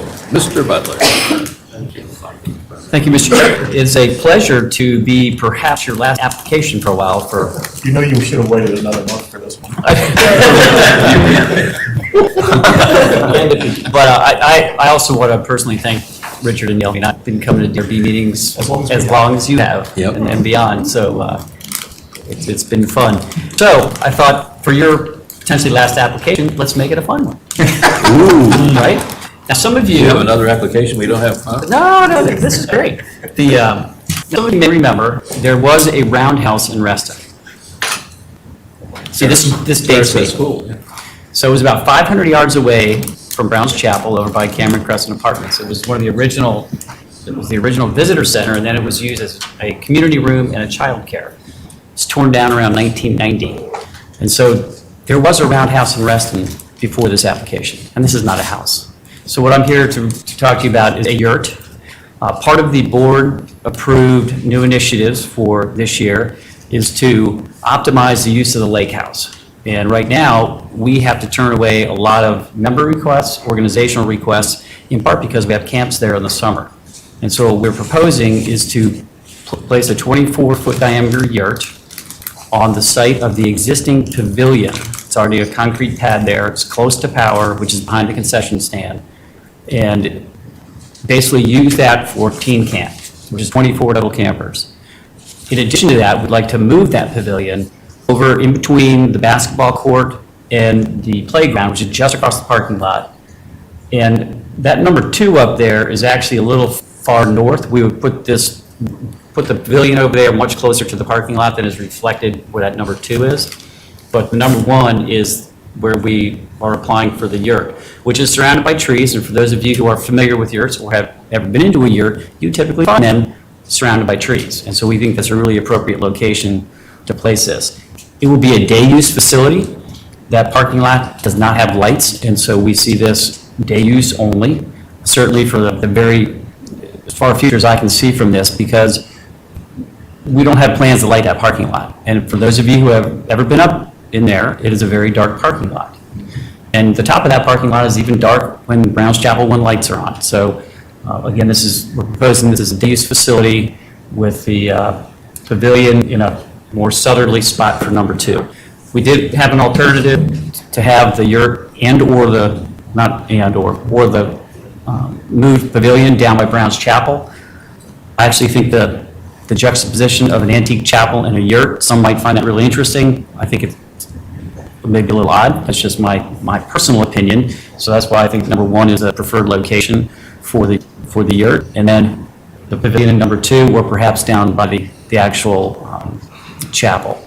You have the color palette in the application, but before I do that, I want to show some pictures that are better renderings than what are in the application. And so, Lisa, you could hit that. I don't know if this will advance it or if you can just do it. So that's not the color we're proposing, the color is in the application, but these are actual pictures of these types of things. Just want to, a couple more examples that you can see there. We're not proposing one quite like that right photograph. That's a very large yurt. We're not proposing that. So you have the details in front of you. We would have, we're proposing a small porch on the front of it. We will have small wall lighting just on the outside for the door, but we're not proposing, site lighting or anything like that. And because it is it's considered an enclosed facility, we have to have, fire exit lights on the inside, and we'll have to add a second door as well because of Fairfax County Code for the use for the camps. We also see that scout groups will want to utilize this as well. I think it's a pretty cool thing, although the news on the scouts today wasn't so glamorous. And with that, I want to answer any questions you might have. Okay, I think we have, I think, 3 affected parties. Are they all here? Affected parties, raise your hand if you're here. I see 1 hand. Anybody else? Okay, why don't we hear from the affected parties and we can ask questions and discuss it up here. Would you like to come up? Sure. Right here? Yes, sir. Name and address and tell us what you got on your mind. John South, 1484 Waterfront, which is 2 houses in from the trail, just north of. Go back to the site and show us, please. I can show you. And Michelle Leader is the house. So house that's immediately north of the path, that one there is Michelle Leader. One that's right above that is me. And the other one is Cassidy. From a context. So my biggest concern is twofold. One, I'll keep it with 3 minutes, give me an hour, is that if there's a concession stand that has power, but the pavilion has tables where people eat their hot dogs or popcorn or things like that. So moving it across the lot is going to be further away from the concession stand. Also, there's a fair amount of trespassing that occurs along the lake's edge there because it's unlike the other side of the lake that's common area. On this side, it's private property, and despite the signs, there's people that actually go up and fish all along through there. And so having more kids, especially right there, I think there's going to be a lot more trespassing that occurs on private property there just because of the juxtaposition of the pavilion and or the yurt. I would be surprised and there's a lot of loggers that use that path, and I'd be surprised if there wouldn't be some issues with having the yurt in number 2. My proposal would be to leave the pavilion where it is on 1, and even though 3 might not be ideal, it does add to what Mr. Lynch says might be interesting to have the yurt near a chapel. I've talked to Michelle a fair amount. She's out of town. She was going to send somebody else. The original letter said the meeting was at 6. Her representative showed up at 6, realized that I have the letter right here if you want to see that. Trevor, thank you for clarifying earlier that it was a 7 o'clock meeting. No, that's fine. That's fine. That's all I have. Okay, great, thank you. I love the reads. Anyone else? Okay. I just had a couple of thoughts, and then we'll open it up to general discussion here. This is a design review board, and I have, the expression heartburn has been said several times tonight. The yurt design presented to us this evening, in my mind, looks a little bit more like one of those places you store salt for the winter. Have you ever been over to Glen Echo and seen the real yurts that are over there? I have not. Okay. I just happen to have some pictures of them. I'd be more than happy to show you. I can't put them up on the board, but a real yurt, you can't really call it a thing of beauty. I mean, this started back in the Mongolian Empire back in 800 AD or whatever that they started. To begin with, all the walls slant outwards. The roofs are different materials. They're usually more natural colors. I mean, I got several pictures here. Some are of the ones at Glen Echo that I'm happy to share with you, like this, whatever. And if we're gonna do this, aside from location, we'll get back to location, I think it has to be something that's aesthetically acceptable. And I don't think the kind of second-year architecture design that's being presented tonight is of a quality that I think we ought to even be considering. And it's, the vertical walls, the color schemes is going to look more like a plate form or something. The crissy-crossy stuff in the windows. Yurts can be pretty serious business, and they can be fun. At Glen Echo, they have a whole ceramics class in one of them. They have other things that, I don't know what all they do, but they've got a half a dozen yurts at Glen Echo. And if Reston should at least be able to compete with yurt design with Glen Echo. And I think it's going to have to come a long ways from what you're presenting tonight to be acceptable to me. Anyway, I just think it's real elementary yurt design here. So that's my one comment, is I think it's got to go a long ways in terms of the design. Now, as to the placement, I think we can all talk about that and see where it goes, but every yurt you see looks more like this. That's a yurt. That's a yurt. Okay. So those are my comments on the design of the yurt. As to the siting, it does seem like, number one is where the pavilion is. Is that one of the sites? That is the preferred site, yes. That's the preferred site, and you're going to move the pavilion. Correct, because it's tucked into the It's trees. going to go where? Number two is the preferred location. Which is next to the gentleman's site that he was concerned about. It's a little reminiscent of lighting ball fields and the. Hardly. And Between I only would like to goals at respond to 20 that too, when I get a road, chance. like we were talking about 15 years ago. That's another story. Well, let's see what the other members up here have to say. Let's start. Mike, how about you? Echoed, Richard's comments about the design of it. I'm a little worried about that it'll be like I see some of these with like the vinyl windows just stuffed in the side of the wall, and I just worry that it's just, there's so many variations. Is there any way to work with, I think it's yurt.com, to get a better rendering of what this actually looks like versus what we can provide? We're going to have solid glass windows in this. It's not reflected in this picture. And how many? Are they going all the way around? Are they? Because if there's a lot of variation, I think it does affect the look of it. So I just want to make sure that that's kind of explored maybe a little bit more.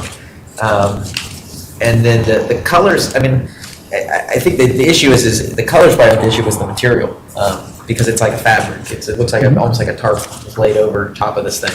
I'm assuming that budget is kind of driving, certain decisions. It is, and we're going to Pacific Yurt, which is the largest yurt manufacturer in the country. They essentially started it, and so, we think that's pretty reflective of what we can do in this park. And yes, it is canvas, sizing top, but, solid doors, glass windows, not the fabric windows that won't have those diamond-shaped mullions. Yeah, I just worry, I guess, the fabric, it holding up over time. What is the lifespan of this thing that you guys see on it? Is it gonna is gonna be put up every summer, or is it stay up year round? Year round. So it's gonna go through all the elements and get It is year-round battered facility, by correct. everything? Okay. Yeah, so I would maybe think of just, I don't know if it's gonna age well. So that would be my biggest concern. So can I dovetail on that? Talk about life expectancy and how this canvas looks after a couple of years in the woods, mildew, whatever. Well, we don't have one in Reston, and I don't own one, so I don't want to tell you something that I don't know to be true. But, you know, for those of you, I had a canvas tent that I camped in for 25 years growing up, and I took it to the place that I just celebrated our 40th camping trip. So that thing lasted 25 years of abuse. But you know, these are straight walls, so, you know, water's gonna run off it, and the roof will slight overhang. So the walls are canvas? The walls are canvas as well. What's the roof? Canvas. I'm waiting my turn. Because it hits me a little bit like a lot of buildings I've done, we put awnings on it, so this is kind of like an awning material, I would guess. And they, as Mike is pointing out, they start looking the worst for wear after 5 years. So, just saying. Anyway, we'll keep coming around. Mike? That's it. Gentlemen, on you. Charlie?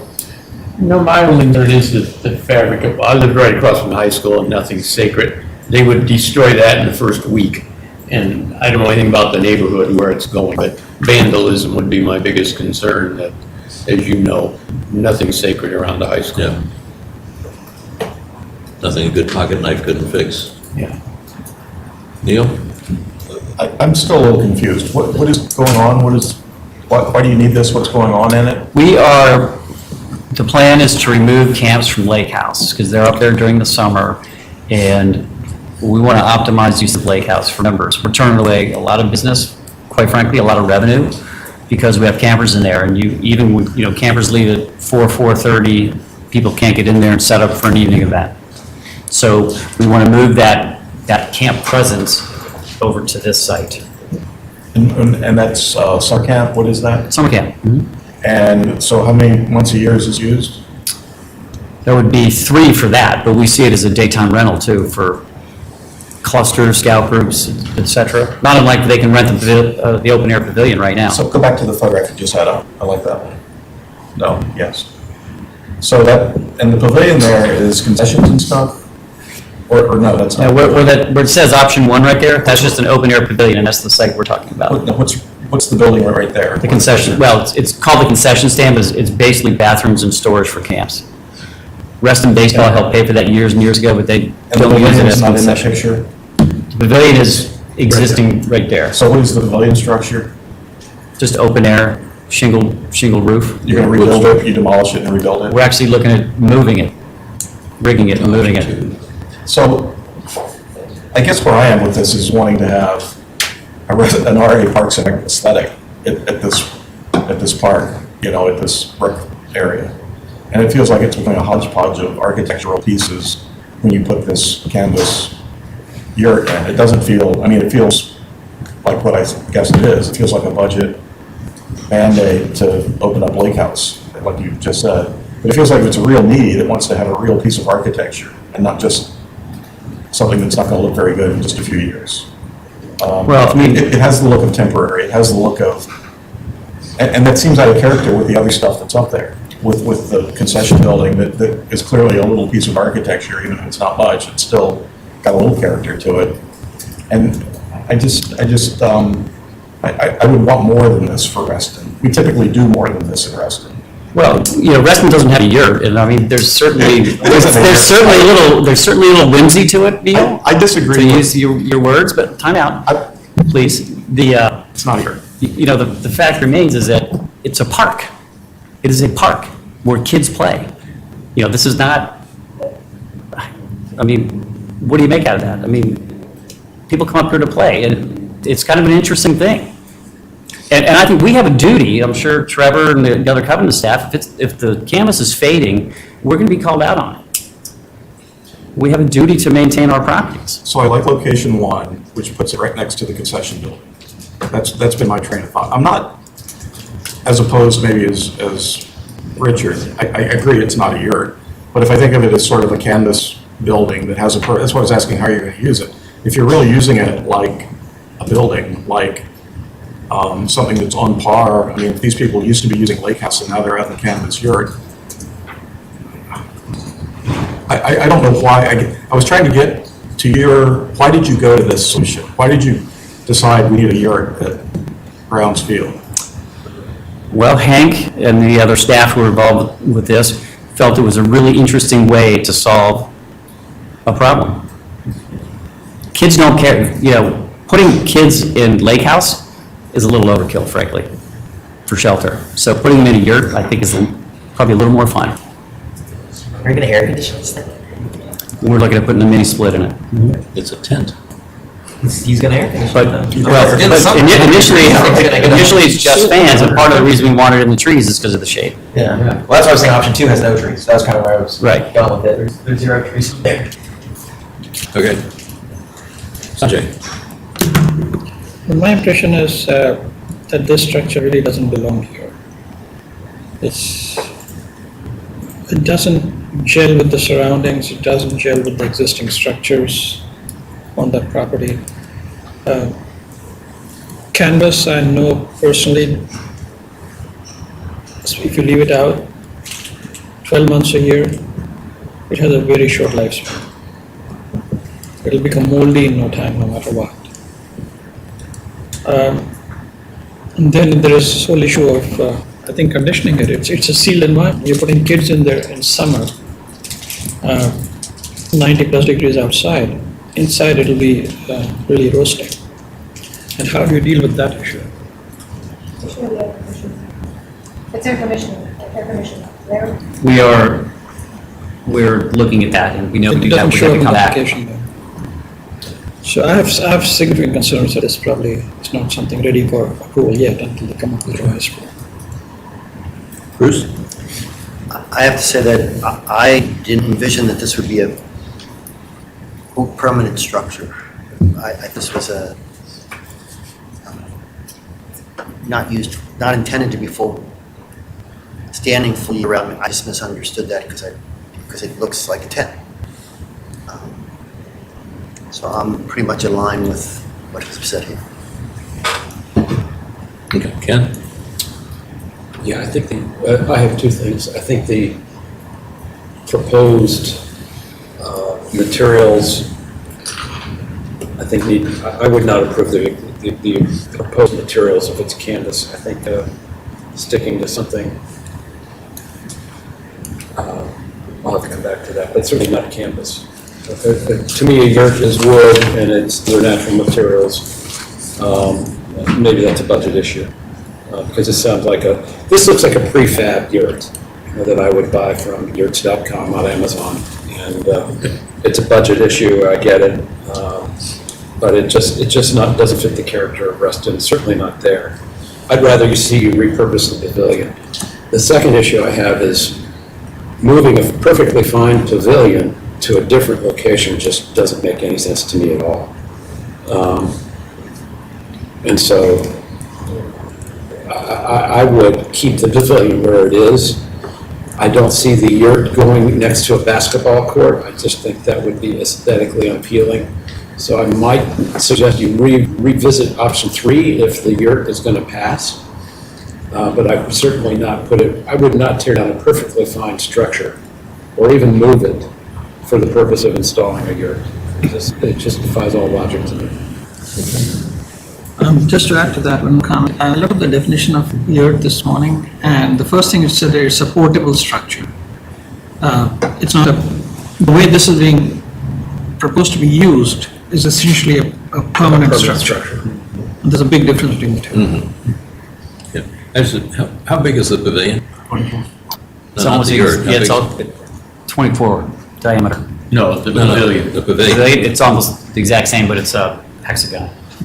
Just out of curiosity, I have a couple questions I want to ask.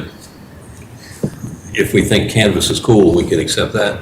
Couldn't you just put canvas sides on the pavilion and accomplish what you're looking for without building a yurt? You're going to move the pavilion. We could, but I think, quite frankly, in my opinion, that'd be way more heck than putting what we proposed. But you already got the roof, you already got structure. I'm just asking if that was something that was considered, because if it's the same size as 24-foot diameter, just put canvas sides on it, you got your yurt. I wouldn't call it a yurt still, but just a thought. Second thing is, I think. Well, you can take it down almost, it could be a temporary. They could roll up. And during the winter time or whatever, you can pull it out. I mean, no one's gonna wanna be in there. It could be without- like the sides at Reds or something that come down when the wind blows or something. But anyway, that was one question. The other thing is, I think this is where we get into design with this thing. And I think the point Neil made was really good, that Brown's Chapel, architecturally, nice little building. Doesn't set the world on fire, but it's a nice little building. The pavilion, nice pavilion, typical Reston, lumber, wood, implies some strength, all that kind of stuff. To add another serviceable structure there for kids' day camp or whatever it's going to end up using, I think it has to be at least as well designed in keeping with the other structures that are already there. It just kind of leaves me cold to have this thing that really doesn't relate to anything, that's kind of garish colors. Pardon me. It's Chuck can do all that, I know.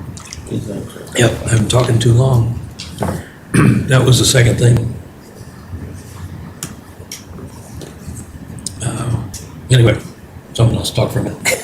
I lost my voice. I do think the front porch makes it look nice. You guys, I saw that the circle with the kind of arch, I think that helps dress it up a little bit more. And also any type of skirting kind of to cover any concrete blocks that would be needed. I assume when you put it where the one pavilion is option one, you wouldn't put a foundation. You just put it around the ground, right? You put the, those little, I don't know what you call them, little concrete. So you still would need that. For joists, you need to basically put a deck. Okay. But it'd be. But then you could have some sort of skirting or something. Right, yeah, it'd be just above the ground. And you're saying you have to run this through Fairfax County though, because it's a building? Mhm. Because you might run into, they might require a ramp for ADA. Just so you're aware if you are elevating. Well, it should be accessible. Yeah, no, I know, so I'm just saying it's an extra cost that would, need to be incorporated into the design. Well, that's one of the reasons we like this site, quite frankly, for it, because you don't have to do any grading. If we have to add a short ramp, we already have a pathway that runs right to the pavilion from the parking lot. And so, it makes it an accessible structure that, the pavilion right now is accessible as well. As my last no vote of my tenure, I would like to say that it's never easy to say no. I don't enjoy this anytime, ever. I just don't think this is what Reston should be doing. Can I do a follow-on to that no? So the notion of looking at the existing pavilion and doing some sides or something like that, I would like to explore that. We would like another cover for park users here, whether it's just a pavilion, another open-air pavilion, or you're, okay, clearly just not going anywhere tonight. So the location for another pavilion is where we propose number 2, which is you have people using the tot lot and you have people using the basketball court. So either in rain or hot weather, when you put that as close to the parking lot as possible, then it provides that spot. It can be complementary to the existing pavilion, whether or not we ever come back to get sides approved or whatever. And so that is something, so I don't have a specific pavilion application, as we were talking about moving the existing one. But would a similar pavilion in that location work with you all? I think part of what I'm reacting to is calling it a yurt, I think, is what set me off. Technically, it's not a yurt, it's a canvas structure of indeterminate or poorly designed proportion, height, material, everything else. That's what bothers me from a design point of view. I think Mike commented about the little porch going in. Porch is the best part of the design. It actually has some character, it's wood and so on. I would be much more disposed to, if you gotta have another structure, look at using the pavilion that's there already. Perfect for summer camp, put sides on it, whatever you wanna do. Or build another pavilion, so architecturally, all the pieces you have out on the field here are similar in an architectural sense. And it's not another whole new thing with garish colors and kind of a silly shape and so on. I would take a good hard look at that if you really need this structure. I don't know in terms of the cost, but a pavilion with canvas sides can't cost a whole lot more than this Yurts Be Us thing that we're looking at here. So don't be saddling Reston with a canvas-sided pavilion. Let that be up to the next board. Yeah, I'm with you on that. Well, I see there's something that could be like removed, like a wedding tent, they can bring in the panels and then take them out. It'll be 100 degrees during the summertime. Well, they have air conditioning. Yeah, right, okay. Well, again, doing it doesn't really serve the purpose of the yurt, because we were looking at that as being a day use year round. You know, a pavilion with drop-down sides, I mean, for summer camps, we don't need sides on the pavilion. You know, it's rain, mist cover, they sit there and eat lunch and If so you built the pavilion roof and had fixed in place canvas sides like you're gonna put on the yurt, what's the difference? Just has a wood roof, I guess, and not a plastic roof or whatever, or canvas roof. I mean, I'm Would this board approve that? I wouldn't. But if you had another pavilion that matched the other one, is there? No, I'm talking It about gets to the the sides. appropriateness for the use. I mean, if it's really a camp room, then it feels to me it needs to be done in Reston level Parks and Rec quality structure. If it's appropriate to the use to have roll-down canvas sides, fine. I'm fine with that. But when you start adding in air conditioning and lighting and all these other things to make it actually work, I think you've all of a sudden got kind of almost what you proposed. I think you could quickly get to nearly what you've proposed. So that's why I'm not as excited about that idea as Richard was. I think if you really want a nice program piece out there, it's got to be at the minimum level that we expect in our Parks and Rec, and I think you dipped below that with the yurt. That's not what we typically build in Reston. There's nothing comparable to that I know of. We build for 25 years. We don't build for 3 to 5 years. If it's temporary and you want to treat it as temporary, that would be a different application. I was just thinking, I was overlooking at Timberview today, and there's that wonderful pavilion that goes way up high. You know, they're all architectural pieces. You know, when we do pavilions around here, we do them right. Yeah, the developer gave that to us at $500,000. Hello, Comstock, you know, they help with the lake house, maybe that'd help with this pavilion, who knows? You know, Neil and I are, you know, not gonna be here anymore, we'll have more time to make more money, I'll donate $10. So location 2 will always get the neighbors closest upset to having activity there. There's already a basketball court there.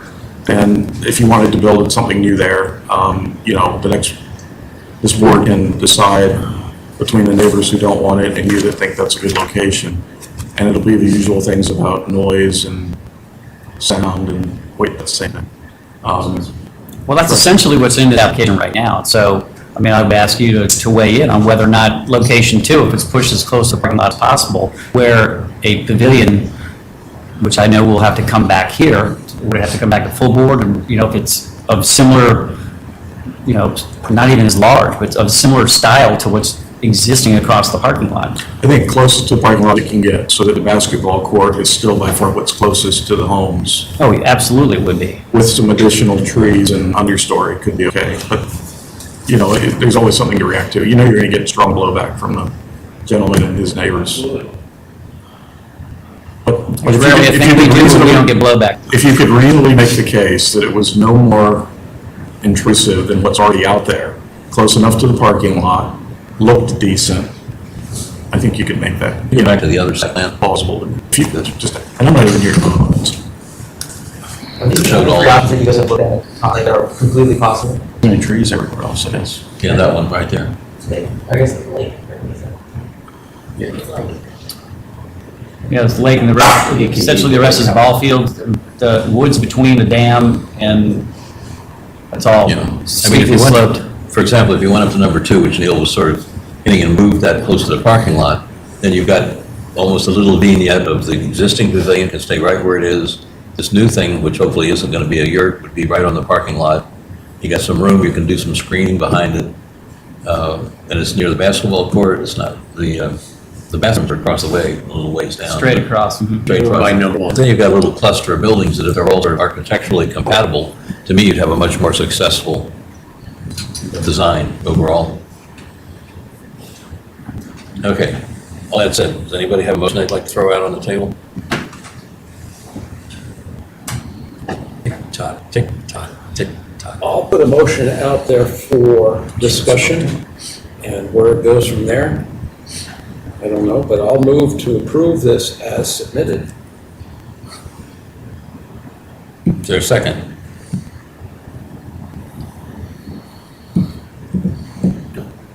Okay, motion dies for lack of a second.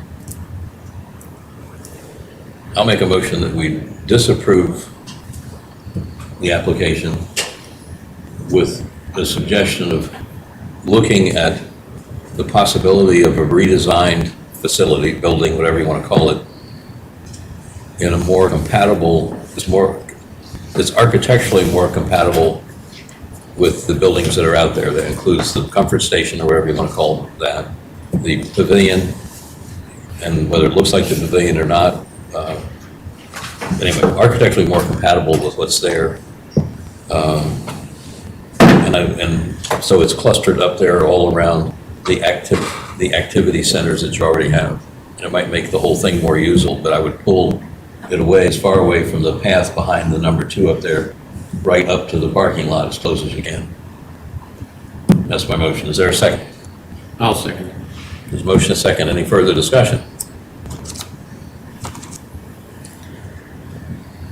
Okay, all those in favor of the motion signify by raising your hand.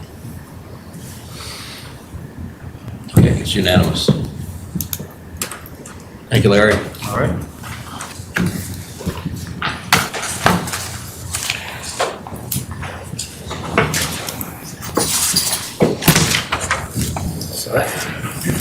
Okay. Mr. Chair, I move we adjourn.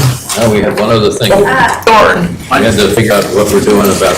So I was just going to ask you to please think about who will be here on March 17th full board, and if you could please let me know by Monday, because it's important that we know if there's a quorum or not, for March 17th. So if you could just think about it. I will not be here. Okay, thank you. Will we have green beer at, He said no. what about green Kool-Aid? You know what, we can have, if I can find some, what is it, Ecto One? KYC?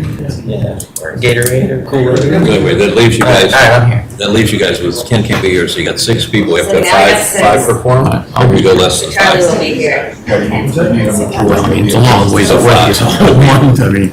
Okay, so only one more person can pay on that meeting. Well, we don't know what the next. Jason and Nick. Jason and Nick. Jason and Nick, huh? Yeah, but these 2 are leaving, and he can't be here. That only leaves 6. So only Yeah, one more that- person can bail. Keep So the if quorum. y'all can think about it and let me know by Monday, that would be great. Yeah. Thank you. And no coronaviruses, okay? Gotta be here. And what's the Okay, default? If I'll entertain a motion to. you don't adjourn. hear by 5 PM A on second. Monday, that means. Okay. There's a motion to adjourn. All those in favor? Aye. Aye. Thank you all very much.